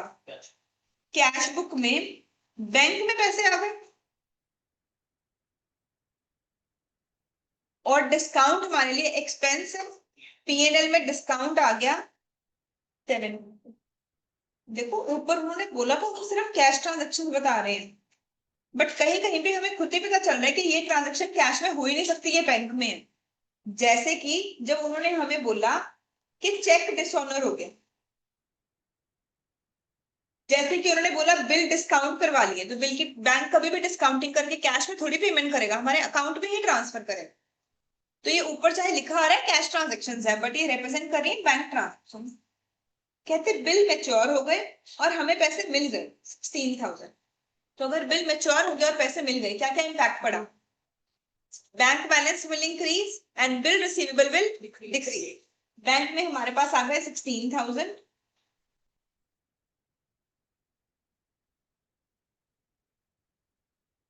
Bill receivable honoured,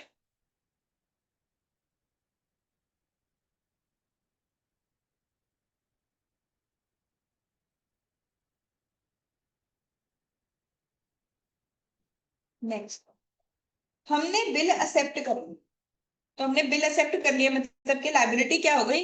bills payable की इंक्रीज हो गई और क्रेडिटर क्या हो गए? कम।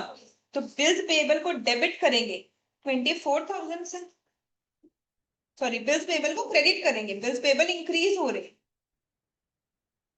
क्रेडिटर्स को डेबिट करेंगे, क्रेडिटर्स की वैल्यू कम हो रही।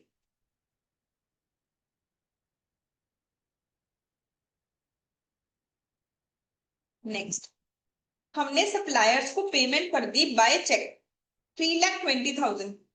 तो 3,20,000 की पेमेंट हम सप्लायर को कर रहे हैं बाय चेक, बैंक बैलेंस कम हो जाएगा और क्रेडिटर्स भी क्या हो जाएंगे? डिक्रीज। तो क्रेडिटर्स को पेमेंट कर दी तो क्रेडिटर अकाउंट में डेबिट साइड 3,20,000, कैश बुक में payment side bank column,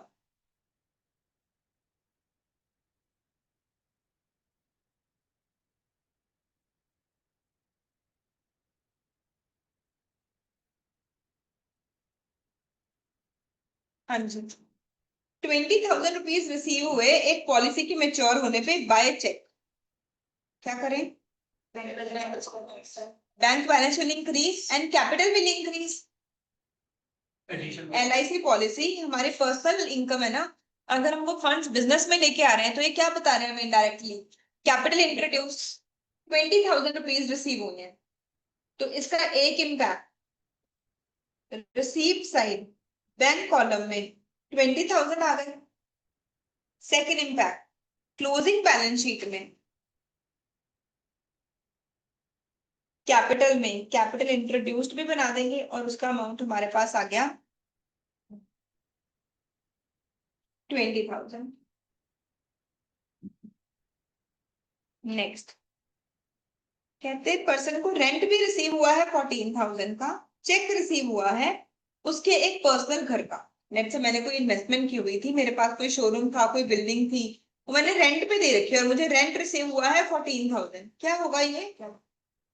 capital introduced ही होगा, नहीं तो हम पैसे बिजनेस को तो ना देते ना, हमारी पर्सनल इनकम आती। तो उन्होंने बोला हमने बिजनेस को 14,000 दे दिए, किस चीज के दे दिए? जो कि प्रोप्राइटर की पर्सनल इनकम थी। तो बिजनेस में फिर से कैपिटल इंट्रोड्यूस हो गई।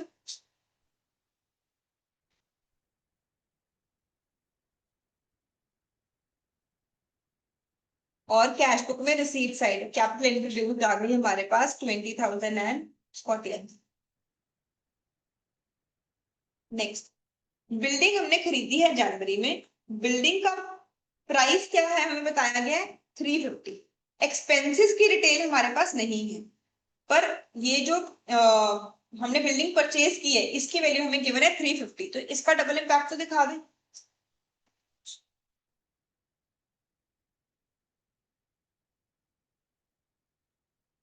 तो पेमेंट साइड क्या एज्यूम करें कि बिल्डिंग कैश में खरीदी है या बैंक में?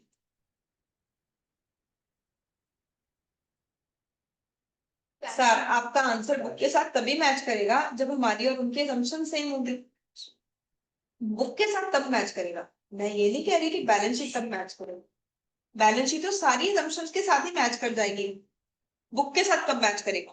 अब आपको बोला गया हमने बिल्डिंग खरीदी है, नई ब्रांच खरीदने के लिए 350, कुछ नहीं बताया कैश में परचेज किया है बैंक में, क्या एज्यूम करना ज्यादा वाइजर है, क्योंकि उन्होंने ऊपर हमें क्या बताया, सारी ट्रांजेक्शन्स कौन से गिवन है, कैश।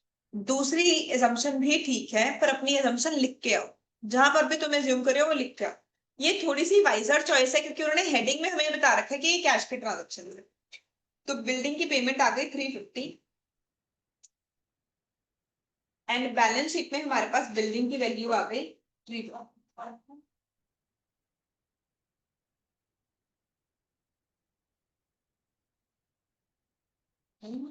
मैंने कैश कॉलम भी लिखा, मैंने रिवर्स बनाया। नेक्स्ट कुछ और एक्सपेंसेस हैं, ये तो अभी हमें पता ही नहीं। इलेक्ट्रिसिटी और टेलीफोन के बिल कहते हैं हमने पे कर दिए 18,700 के, और बाकी के कुछ ड्यू है, तो इसका मतलब ये क्या है, आउटस्टैंडिंग एक्सपेंसेस। तो पहले तो टोटल एक्सपेंस तो आ जाएगा पीएनएल में। टोटल टेलीफोन बिल है, electricity and telephone bill paid 18,700 and due 2,200, तो टोटल आ गया 20,900। हर चीज का डबल इम्पैक्ट दिखाना है, तो कैश बुक से इलेक्ट्रिसिटी की पेमेंट दिखा देंगे, कैश कॉलम में दिखाएंगे पेमेंट कितनी आ गई 18,700, और जो पे करना बाकी है वो क्या बन गया, आउटस्टैंडिंग एक्सपेंस। तो बैलेंस शीट में आउटस्टैंडिंग इलेक्ट्रिसिटी बिल आ गया हमारे पास, ये सब कुछ डन है। अब कुछ और भी ट्रांजेक्शन है इसके अलावा, कहते क्लेम किया है फर्म के against for damage 1,55,000, legal expenses है 17,000, फर्म को लग रहा है हम ये केस हार जाते हैं। तो दो पॉइंट्स अलग अलग हैं, पहले पहले पॉइंट को देखते हैं। किसी पर्सन ने हमारे ऊपर केस कर रखा है, डैमेजेस हैं 1,55,000, और हमें लगता है कि हम केस हार जाते हैं, क्या करें, प्रोविजन बनाएंगे, है ना। अगर हमें मान लो सेम क्वेश्चन है, पर एंड में लिखा होता कि फर्म को लगता है हम केस जीत जाएं, फिर ये क्या होती है, कॉन्टिंजेंट लाइबिलिटी। शायद हारेंगे शायद जीतेंगे, कंफर्म तो नहीं है, हमें लगता है कि हम जीत जाएंगे। अगर हमें लगता है कि हम केस जीत जाएंगे, फिर तो पूरे क्वेश्चन में से कहीं लिखने की जरूरत ही नहीं थी, सिर्फ बैलेंस शीट के फुटनोट में हम मेंशन कर देते कि कॉन्टिंजेंट लाइबिलिटी है, किसी ने स्यू कर रखा है and we are expecting we will win the case. But क्योंकि उन्होंने हमें क्या बोल दिया कि फर्म को क्या लग रहा है हम ये केस हार जाएंगे, अब जब मुझे लगता है कोई एक्सपेंस होने वाला है तो मेरी ड्यूटी क्या बनती है, उसके लिए प्रोविजन क्रिएट करना। प्रोविजन क्रिएट करने का ट्रीटमेंट देखते हैं पहले, 1,55,000 का प्रोविजन कैसे बनेगा। तो बैलेंस शीट में लाइबिलिटी साइड प्रोविजन आ जाएगी 1,55,000 की। प्रोविजन बनाने के लिए पैसे लेंगे कहां से, पीएनएल से। पीएनएल से प्रोविजन कितनी आ गई, 1,55,000। कहते हैं इसके लीगल एक्सपेंसेस है 17,000, क्या ट्रीटमेंट करें उसका, लीगल एक्सपेंसेस 17,000 का, पीएनएल में एक्सपेंस आ गया, एंड अभी तक ये पे नहीं हुए हैं। देखो ना क्वेश्चन की लैंग्वेज, इससे क्या पता चल रहा है, अभी तक पे नहीं हुए हैं, नहीं तो ऊपर ही गिवन होता ना ट्रांजेक्शन के साथ। तो इसका मतलब ये आउटस्टैंडिंग एक्सपेंस है, तो क्लोजिंग बैलेंस शीट में आउटस्टैंडिंग एक्सपेंसेस ऐड करेंगे। मेरे पास पेज कम है तो मेरे पास 17,000 प्लस 2,200 एक और आउटस्टैंडिंग एक्सपेंस था, टोटल कर दिया। आप लोग अलग अलग भी लिख सकते हो, इकट्ठे भी लिख सकते हो। आगे चलो, मैं पास तो नहीं लग रहा, सब समझ आ रहा है, बहुत अच्छा क्वेश्चन है, सब लोग एक बार जरूर करना। नेक्स्ट, हमने कुछ लोगों को गुड्स रिटर्न कर दी, गुड्स रिटर्न टू सप्लायर, तो क्या होंगी ये purchase return.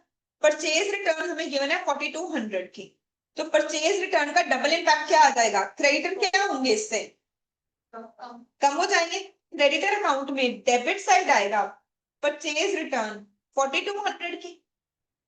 Second, trading account में हमें परचेजेस ही नहीं पता, पर जब भी हमें परचेजेस पता चलेंगी हम उनमें से रिटर्न्स माइनस कर देंगे 4,200 की। Then customers, goods return by customers, हमें कस्टमर्स ने गुड्स रिटर्न कर दिए 1,200, सेल रिटर्न कितनी आ गई 1,200 की। तो ट्रेडिंग अकाउंट में सेल में से माइनस कर देंगे 1200 एंड डेटर्स भी कम हो जाएंगे, तो डेटर अकाउंट में क्रेडिट साइड दिखाएंगे, सेल रिटर्न हो गई 1200। Discount offered by supplier, creditor ने हमें डिस्काउंट दे दिया 2700 का, तो क्रेडिटर ने डिस्काउंट दे दिया, इसका डबल इंपैक्ट, क्रेडिटर कम हो जाएंगे, debit side discount 2700 and creditor से डिस्काउंट मिला है, इनकम है, पीएनएल में credit side discount receive 2700। Discount offered to customer, हमने कस्टमर को डिस्काउंट दे दिया 2400 का, तो ये हमारे लिए एक्सपेंस है, पीएनएल में डेबिट साइड डिस्काउंट का एक्सपेंस आ गया 2400 का, एंड डेटर्स की वैल्यू क्या हो जाएगी, इससे डिक्रीज हो जाएगी, डिस्काउंट का एक्सपेंस आ गया 24। कहते हैं हम बिजनेस करते हैं रेंटेड प्रेमाइसेस में और एनुअल रेंट है 20,000 जो कि अभी तक आउटस्टैंडिंग है, पूरे साल का रेंट पे करना बाकी है, तो डबल इम्पैक्ट क्या आ जाएगा इसका, पीएनएल में और बैलेंस शीट में। बैलेंस शीट में आउटस्टैंडिंग एक्सपेंस 20,000 से इंक्रीज कर देंगे, आपका आउटस्टैंडिंग एक्सपेंस आप सेपरेटली नोट डाउन कर लो, मैंने पुराने में ही ऐड कर दिया। सेकेंड इम्पैक्ट, पीएनएल में रेंट का एक्सपेंस आ गया,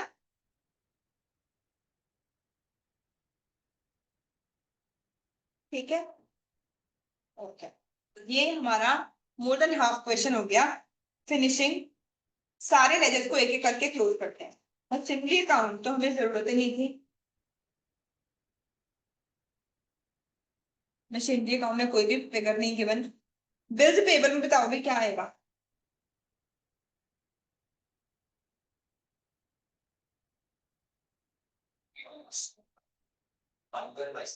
क्या होगा ये 22,000 तो आ गया, बैलेंसिंग फिगर, डेबिट साइड आ गया, पर ये क्या रिप्रेजेंट क्या कर रहा है, लाइबिलिटी में डेबिट साइड आ रहा है, मतलब लाइबिलिटी कम हो रही है, लाइबिलिटी कब कम हुई होगी, हमने पेमेंट कर दी होगी, तो बिल्स पेबल में डेबिट साइड आ जाएगा to bank 22,000। Second impact, cash book में पेमेंट साइड आएगा, कैश कॉलम में कि बैंक कॉलम में, bank column 22,000। Bills payable account के बाद आ गया बीआर अकाउंट, ये बताओ क्या आ रहा है,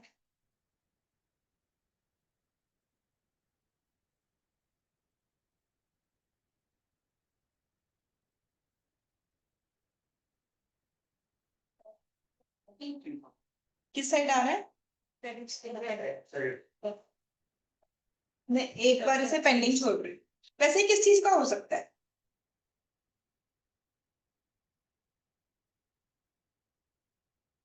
जो आप लोग ये सोचो, मुझे एक्चुअली पता नहीं चल रहा क्या चीज है, मैंने इसलिए पेंडिंग छोड़ा कि आपको पता चल रहा है, ओपनिंग क्लोजिंग गिवन है, जो बियर इंक्रीज हुए वो भी गिवन है, जो बियर और डिस्काउंट करवाए हैं वो भी गिवन है, ये 16,000 क्या था, मैंने क्या चीज का, ये बैंक में रिसीव हुए, तो जो बिल ऑनर हो गए वो भी गिवन है, जो डिसऑनर हो गए वो भी गिवन है, जो एंडोर्स कर दिए वो भी गिवन है, 3,000 पता नहीं किस चीज का होता है,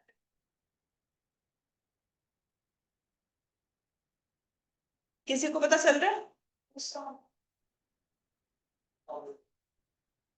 ऑनर हुए हैं? कुछ भी उन्होंने बताया ही नहीं, ना ऑनर बताया ना डिसऑनर बताया, कुछ भी assume कर सकते हैं, एक बार के लिए पेंडिंग छोड़ते हैं, देखते हैं कहीं से कोई और हिंट निकले तो। क्रेडिटर अकाउंट, क्रेडिटर अकाउंट में तो क्लियरली एक बहुत मेजर चीज मिसिंग है, परचेज बताई नहीं हमें, 4 5 वो क्वेश्चन भी हो गया, PYQ 4,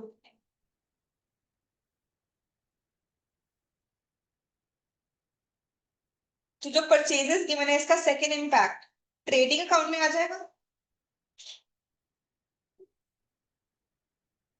परचेजेस आ जाएंगे 4 5 4 1 0 0, माइनस करेंगे रिटर्न्स, तो आपके पास नेट परचेजेस आ जाएंगी 449900।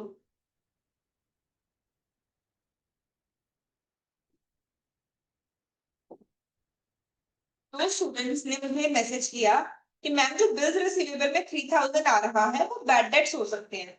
बच्चे बिल्स रिसीवेबल अकाउंट में कभी भी बैड डेट्स नहीं हो सकते। हाँ, मान सकते हो एक रेयर केस में कि पर्सन इंसॉल्वेंट हो गया और बैड डेट हो गए, पूरा बिल डिसऑनर हो गया। पर जब भी बिल डिसऑनर होता है हमारा पहला स्टेप क्या होता है, हम बिल रिसीवेबल को कम करते हैं और डेटर्स को इंक्रीज करते हैं। हम पहले अपने पास ये लगते हैं कि बिल डिसऑनर हो गया। लेट से मान लो मुझे मिस्टर अर्जुन से पैसे लेने एंड उसने मुझे बिल पे कर रखा था। अब अर्जुन पैसे देने से मना कर रहा है, तो पहला स्टेप तो क्या होगा कि बिल को डिसऑनर करना पड़ेगा। डिसऑनर करने का इंपैक्ट क्या आएगा कि बीआर की वैल्यू तो क्या हो गई, कम हो गई। उसके बाद डेटर अकाउंट में हमारे पास डेटर इंक्रीज कितने हो गए, 3000। अब अगर ये बिल डिसऑनर हो रहे हैं तो आपको डेटर अकाउंट में बता, सॉरी, अगर ये बैड डेट्स में कन्वर्ट हो रहे हैं तो वो इन्फॉर्मेशन हमें कहां से पता चलेगी, डेटर अकाउंट्स। मैं एक बार दोबारा एक्सप्लेन करती हूँ। मुझे दो स्टूडेंट्स ने मैसेज किया है, अनमोल एंड समीक्षा। बच्चे ये चीज बैड डेट नहीं हो सकते, इन ये क्या हो सकते हैं कि बिल डिसऑनर हो गए जिसकी वजह से हमारे डेटर्स पहले तो इंक्रीज करेंगे, उसके बाद अगर बैड डेट होंगे तो डेटर अकाउंट से कहीं ना कहीं पता चलेगा। ठीक है, अब बीआर के बारे में कुछ नहीं पता था तो मैंने यही एज्यूम किया कि वो बिल डिसऑनर हुए। आप ये भी एज्यूम कर सकते हो कि वो ऑनर हुए हैं। आपका आंसर फिर भी बैलेंस शीट मैच करेगी, बट हाँ सजेस्टेड आंसर के साथ मैच नहीं करेगी।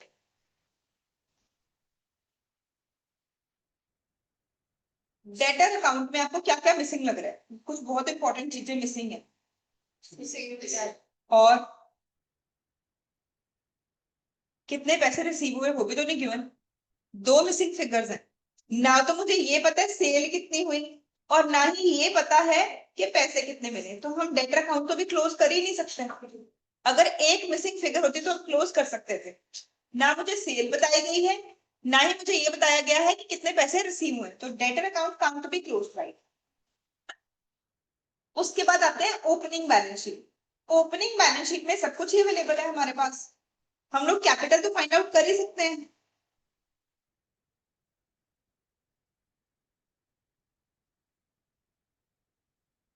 तो आपके पास कैपिटल आ जाएगी 238200। क्लोजिंग बैलेंस शीट में हम कैपिटल का ओपनिंग लिखेंगे 238200।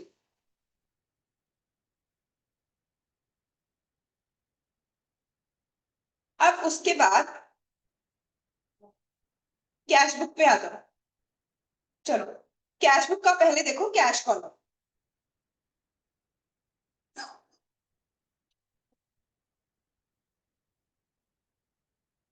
बैलेंसिंग फिगर कैश की बताओ, कैश कॉलम में किस साइड आ रही है, डेबिट साइड आ रही है। भारत भी कंफर्म करो।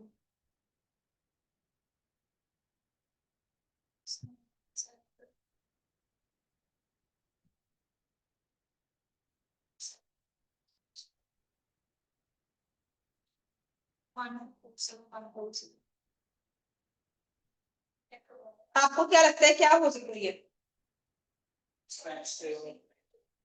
पैसे मिले डेबिट साइड आ रहा है। कैश बुक में रिसीव्ड साइड आ रहा है, कैश कॉलम में पैसे मिले हैं, किससे मिले हो सकते हैं, डेटर से। तो डेटर अकाउंट में जो एक मिसिंग फिगर थी पता चल गई कि वो कैश में है, 1247510। अब आपको अपने आप ही क्या मिल जाएगा, सेल्स।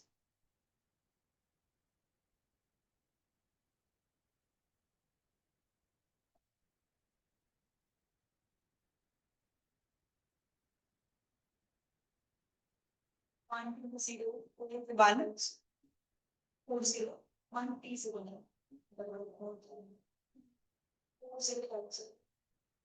इसका एक और इम्पैक्ट कहां पर आ जाएगा, 1304050 का ट्रेडिंग अकाउंट में सेल आ गई हमारे पास।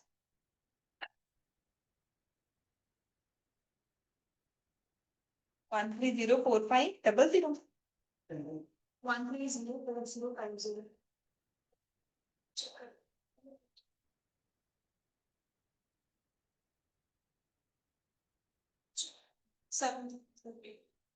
ठीक है ना।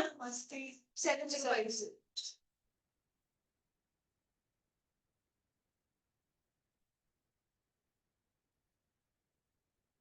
ठीक है, आगे चले।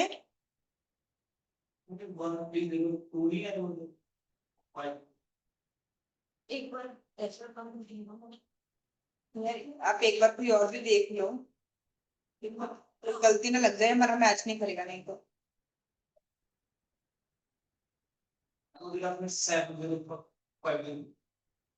मुझे स्टूडेंट नहीं बताया 705 का, चेक करो। पूरी सॉरी, सेल की फाइनल फिगर है 1304050 एंड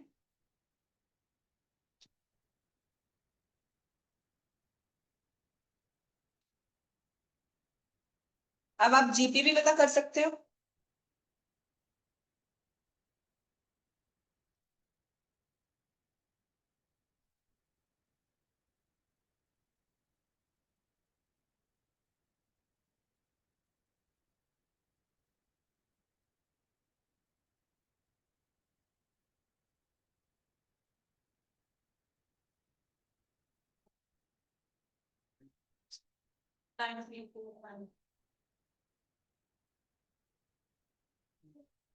ग्रॉस प्रॉफिट आ जाएगा हमारे पास 932950।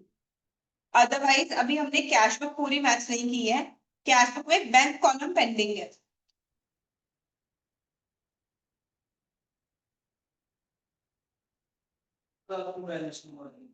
अभी देखते हैं, एंड करते हैं पूरा, फिर देखते हैं क्या डिफरेंस आ रहा है।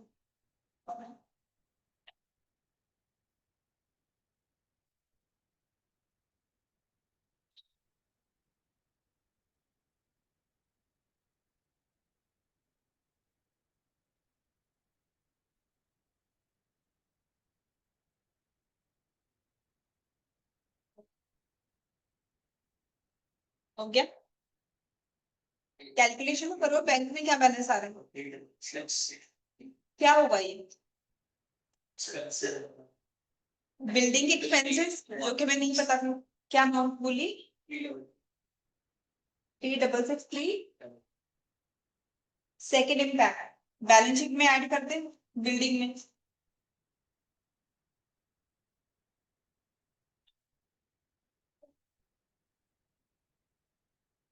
देखना ठीक है, टोटल प्लस 3,50,000।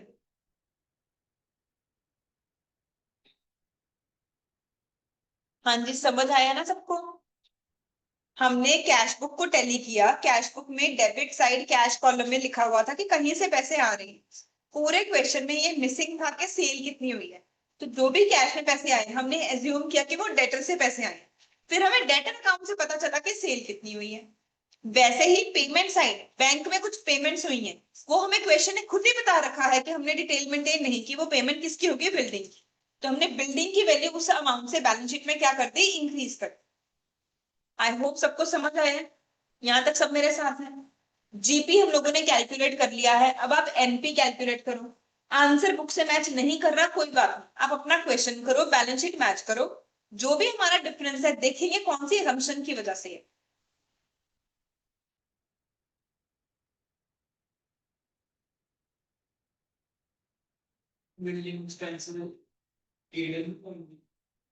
कैपिटलाइज हो गए, बिल्डिंग के ऊपर बिल्डिंग की कंस्ट्रक्शन का एक्सपेंस है, वो कैपिटल नेचर का है, रिपेयर का एक्सपेंस नहीं है ना।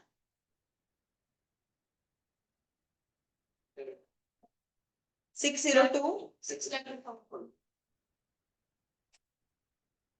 यही बोला ना, इसे ऐड कर देंगे बैलेंस शीट में, चेक कर। आशा पहले तो मुझे यही बता दो कैपिटल कितनी बच रही है। 9,200।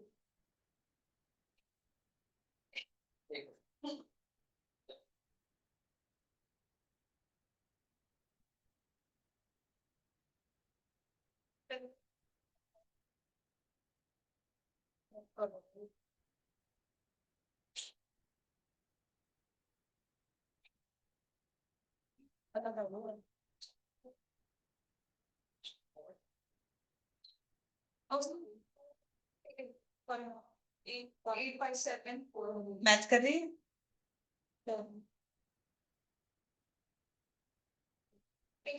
सही वैल्यू है।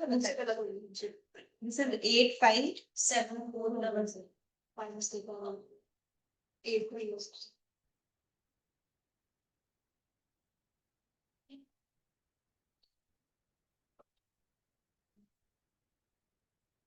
मैच हो रही है। अब देखते हैं सजेस्टेड आंसर से कितना डिफरेंस है, अभी समझ आ जाएगा वो क्यों है। हमारा जीपी डिफरेंट है क्या एनपी, चेक करना। 588650 एंड दिस वैल्यू, कितना डिफरेंस है। इनके पास जीपी आ रहा है 932950, माइनस हमारा आ रहा है 588650। 342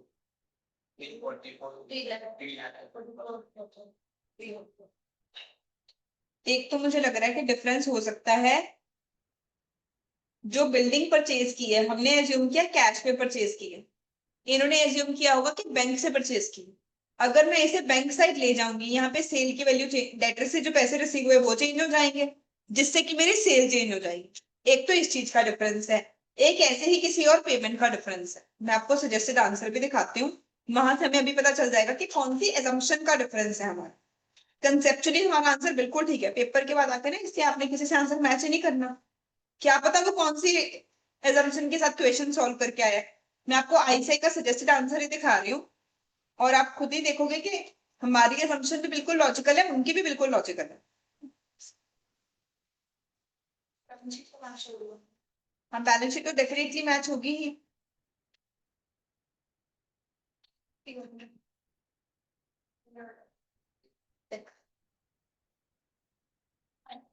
देखो हमारी सेल सेम आ रही है 959750, डेटर अकाउंट में हमारी सेल कितनी थी,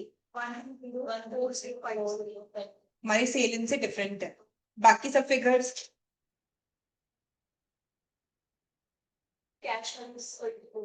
सिर्फ ये वैल्यू डिफरेंट है, बाकी सब कुछ सेम है ना। अब ये भी देखते हैं क्यों डिफरेंट है। बिल रिसीवेबल अकाउंट में हमारे पास भी बैलेंसिंग फिगर 3000 आ रही थी, उनकी भी इन्होंने भी एज्यूम किया बिल डिसऑनर हुए हैं, हमने भी यही एज्यूम किया। क्रेडिटर अकाउंट में परचेजेस हमारी सेम आ रही हैं 454100। बिल्स पेबल अकाउंट में 22,000 की पेमेंट कर दी बैंक से, ये भी बिल्कुल सेम आ रहा है, हमारा भी यही assumption था, इनका भी यही है। कैश बुक देखते हैं, कैश बुक में डिफरेंस आ रहा है। कैश बुक में इनका डेटर्स का अमाउंट कुछ और आ रहा है और हमारा कुछ और आ रहा है। तो जो बिल्डिंग परचेज हुई है 3,50,000 है, इन्होंने कहाँ पे पेमेंट दिखाई है बिल्डिंग की, पर दूसरी पेमेंट कहाँ है बिल्डिंग की, 3,50,000 की पेमेंट है, इन्होंने कहीं पे दिखाई नहीं बिल्डिंग की दूसरी पेमेंट।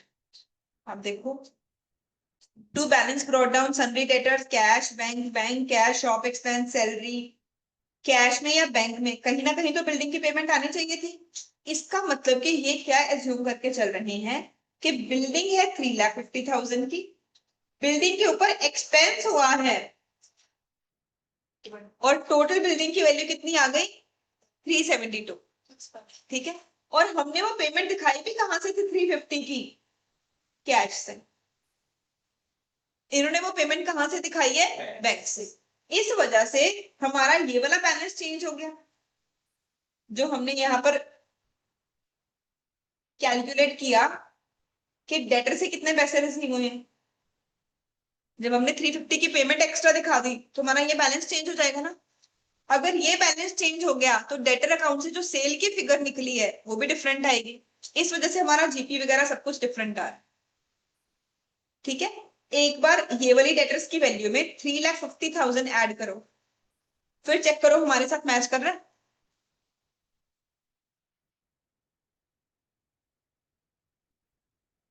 एग्जैक्टली 350 का डिफरेंस है। ठीक है, तो सिर्फ डिफरेंस किस चीज का हुआ, और हमारी assumption बिल्कुल लॉजिकल थी, उन्होंने ऊपर बताया था कि समरी ऑफ कैश ट्रांजेक्शन है, तो हमने एज्यूम किया कि बिल्डिंग की पेमेंट बाय कैश हुई, इन्होंने वो पेमेंट बस बैंक से एज्यूम की, उस चीज का हमारा डिफरेंस। क्लियर है। अब बच्चे इस क्वेश्चन से सीखने को क्या मिला, हमें हर क्वेश्चन से ना कुछ सीखने को मिला है। जैसे जीपी वाला कोई नया पॉइंट था, किसी में एवरेज स्टॉक गिवन था, हर क्वेश्चन में कोई ना कोई नई बात थी। तुम्हें क्या लगता है तुमने क्या सीखा इस क्वेश्चन से? assumptions डिफरेंट हो सकती हैं, घबराना नहीं है अगर हमारा आंसर किसी से मैच नहीं कर रहा, हमारी बैलेंस शीट मैच करनी जरूरी है और हमारी assumption लॉजिकल होनी चाहिए।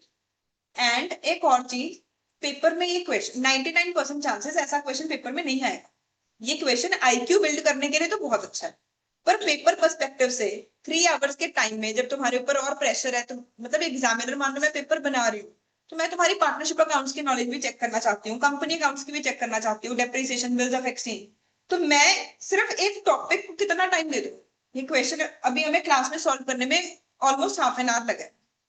जब पेपर में आप पहली बार अटेम्प्ट कर रहे हो, कोई ना कोई गलती होने के चांसेस, अभी तो हम सब इकट्ठे कलेक्टिवली सॉल्व कर रहे थे, कोई ना कोई गलती होने के चांसेस कैलकुलेशन में बहुत ज्यादा है। तो 99% चांसेस है पेपर में ऐसा क्वेश्चन नहीं आया। पर आईसीआई का कभी कभी भी दिमाग घूम जाता है, कुछ भी अनप्रिडिक्टेबल आ सकता है। तो आपने ऐसा क्वेश्चन एटलीस्ट पहला क्वेश्चन ही होना चाहिए वो अटेम्प्ट करना। इतना दिमाग आपने पेपर में खुद लगाना है कि अगर कोई इस टाइप का क्वेश्चन किसी भी चैप्टर में आ सकता है, पार्टनरशिप में भी आ सकता है, कि वो क्वेश्चन आप पेपर में एंड में सॉल्व कर रहे हो। ऐसा ना हो कि आपकी सारी पॉजिटिव एनर्जी जो पेपर में जाती है, और अकाउंट्स का पेपर पहला पेपर है, कि अब ऐसे क्वेश्चन पे अपनी एनर्जी वेस्ट करो। हमेशा पेपर में पहले इजी टॉपिक्स को ढूंढो। इजी टॉपिक्स में भी कुछ कुछ ट्रिकी पॉइंट्स होते हैं, बट इसमें तो बहुत ही कुछ है। ये हमारा पहला क्वेश्चन ही होना चाहिए, ये सबसे इंपॉर्टेंट चीज मैं इस क्वेश्चन से सिखाना चाहती हूँ। ठीक है, अब आते हैं हमारी वर्कबुक पे। स्टडी मटेरियल सारा डन है।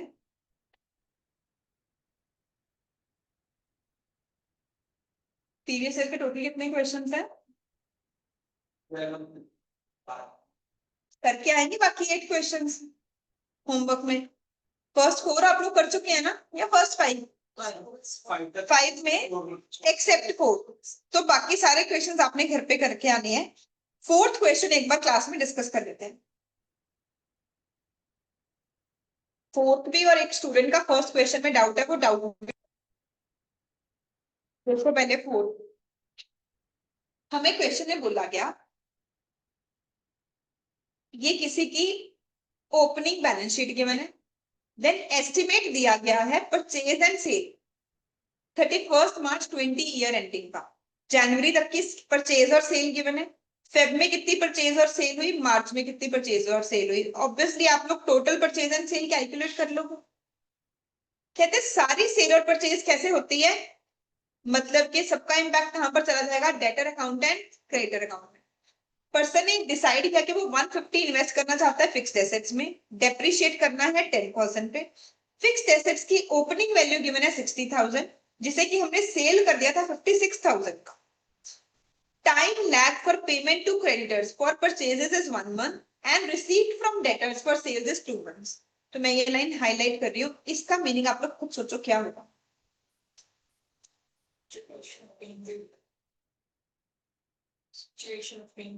Very good.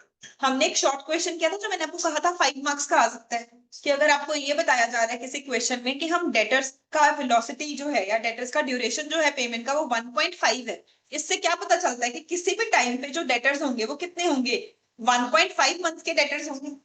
तो 1.5 मंथ की सेल वो रिप्रेजेंट कर रहे हैं, उससे आप टोटल सेल पता कर सकते हो। अब इस केस में सेल तो गिवन है, पर ये गिवन है कि हमेशा क्रेडिटर को हम पेमेंट 1 महीने बाद करते हैं। तो क्या आप मुझे क्रेडिटर्स का कैरी डाउन बता सकते हो? अगर हम क्रेडिटर्स को पेमेंट 1 महीना लेट करते हैं, और ये आपके पास परचेज की इंफॉर्मेशन गिवन है, तो आप मुझे ये बता सकते हो कि 31 मार्च को आपके कितने क्रेडिटर होंगे?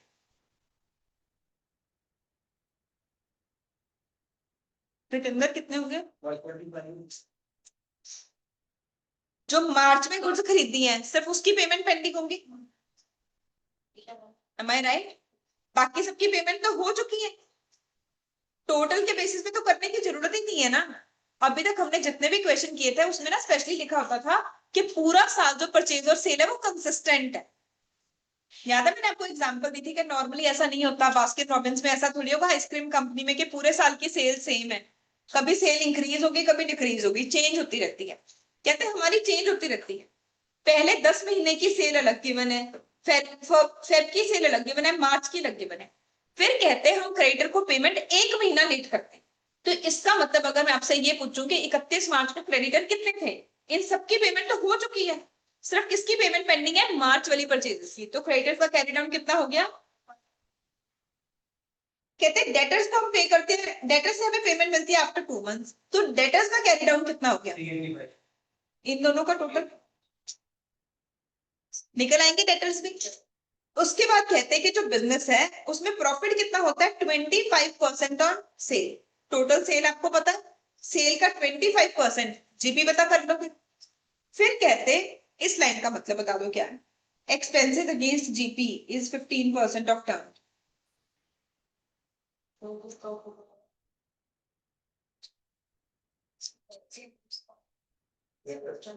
ये कौन सा एक्सपेंसेस है, ये है तो एक्सपेंसेस, कौन से एक्सपेंसेस को रेफर कर रहा है, डायरेक्ट को कि इनडायरेक्ट को, डायरेक्ट एक्सपेंसेस को, इनडायरेक्ट एक्सपेंसेस को रेफर कर।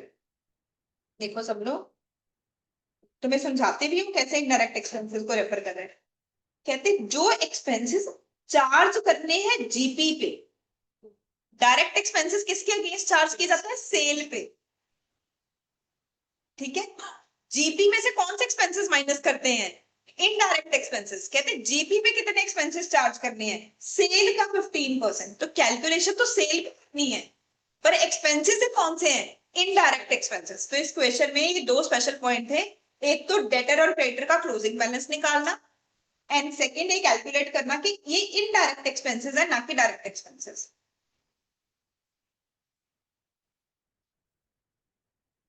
सबको समझ आया ना। अब आज ऑब्वियसली सब लोग ये 4th क्वेश्चन जरूर करेंगे, 6th क्वेश्चन हम पहले ही कर चुके हैं शायद।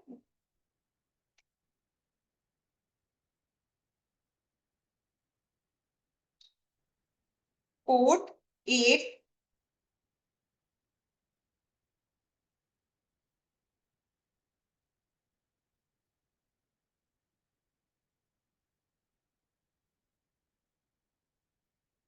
11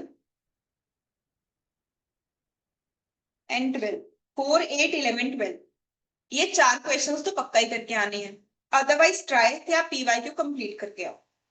कल वाली क्लास में मैं नया चैप्टर शुरू करूंगी कंपनी अकाउंट्स, एंड उसके अलावा हम 15 टू 20 मिनट्स रखा करेंगे डाउट्स के लिए। इस चैप्टर में कॉन्सेप्ट कोई भी नया नहीं है, जो भी आपका डाउट हुआ करेगा वो हम क्लास में डिस्कस करेंगे। 12 ये क्वेश्चंस पहले करना प्रेफरेंस पे, अदरवाइज तब आप धीरे धीरे बाकी सारे क्वेश्चन सॉल्व करो, और करने जरूर है, इंपॉर्टेंट अच्छे क्वेश्चन है, अच्छा चैप्टर है। जैसे मैंने आपको एनपीओ चैप्टर के बाद लगा कि आपकी अकाउंट्स की अंडरस्टैंडिंग और लेजर बनाने की सेंस बढ़ी है, तो इस चैप्टर से सीखने को बड़ा कुछ मिलेगा। अकाउंट्स वेटेज चाहे 15 नंबर ही है, तो ऐसा नहीं है कि आपने इसे इग्नोर करना है। आपका मिनिमम टारगेट मैंने आपको बता दिया, 4 8 11 12 ये सारे क्वेश्चंस, अदरवाइज पीवाईक्यू आपका पहला टारगेट है। धीरे धीरे ऐसे ही मैं आरटीपी और एमटीपी को डिवाइड करूँ, राइट। एक छोटा सा सॉरी डाउट रह गया एक स्टूडेंट का, let me cover that. Previous year question first का 3rd पॉइंट,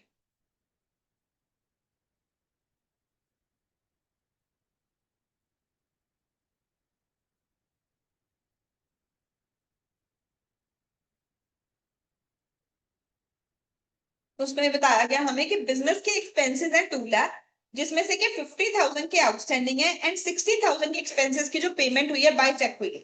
बच्चे टोटल एक्सपेंस है 2 लाख का, तो पीएनएल में एक्सपेंस तो कितना आ जाएगा, 2 लाख। इसमें से 50,000 आउटस्टैंडिंग है, तो बैलेंस शीट में आउटस्टैंडिंग एक्सपेंस आ जाएगा 50,000। तो 2 लाख में से 50,000 आउटस्टैंडिंग है, तो अभी तक पेमेंट कितनी हुई है, 1,50,000 की। कहते 60,000 की पेमेंट जो हुई है वो चेक से हुई है। अब जो पेमेंट चेक से हुई है वो कैश बुक में बैंक कॉलम में आ जाएगा पेमेंट साइड। तो अगर 150 में से 60 की पेमेंट बाय चेक हुई है, तो 90,000 की पेमेंट कैसे हुई है, तो कैश बुक में कैश कॉलम में पेमेंट साइड आ जाएगा 90,000। आई होप वृंदा क्लियर है। Bye, take care.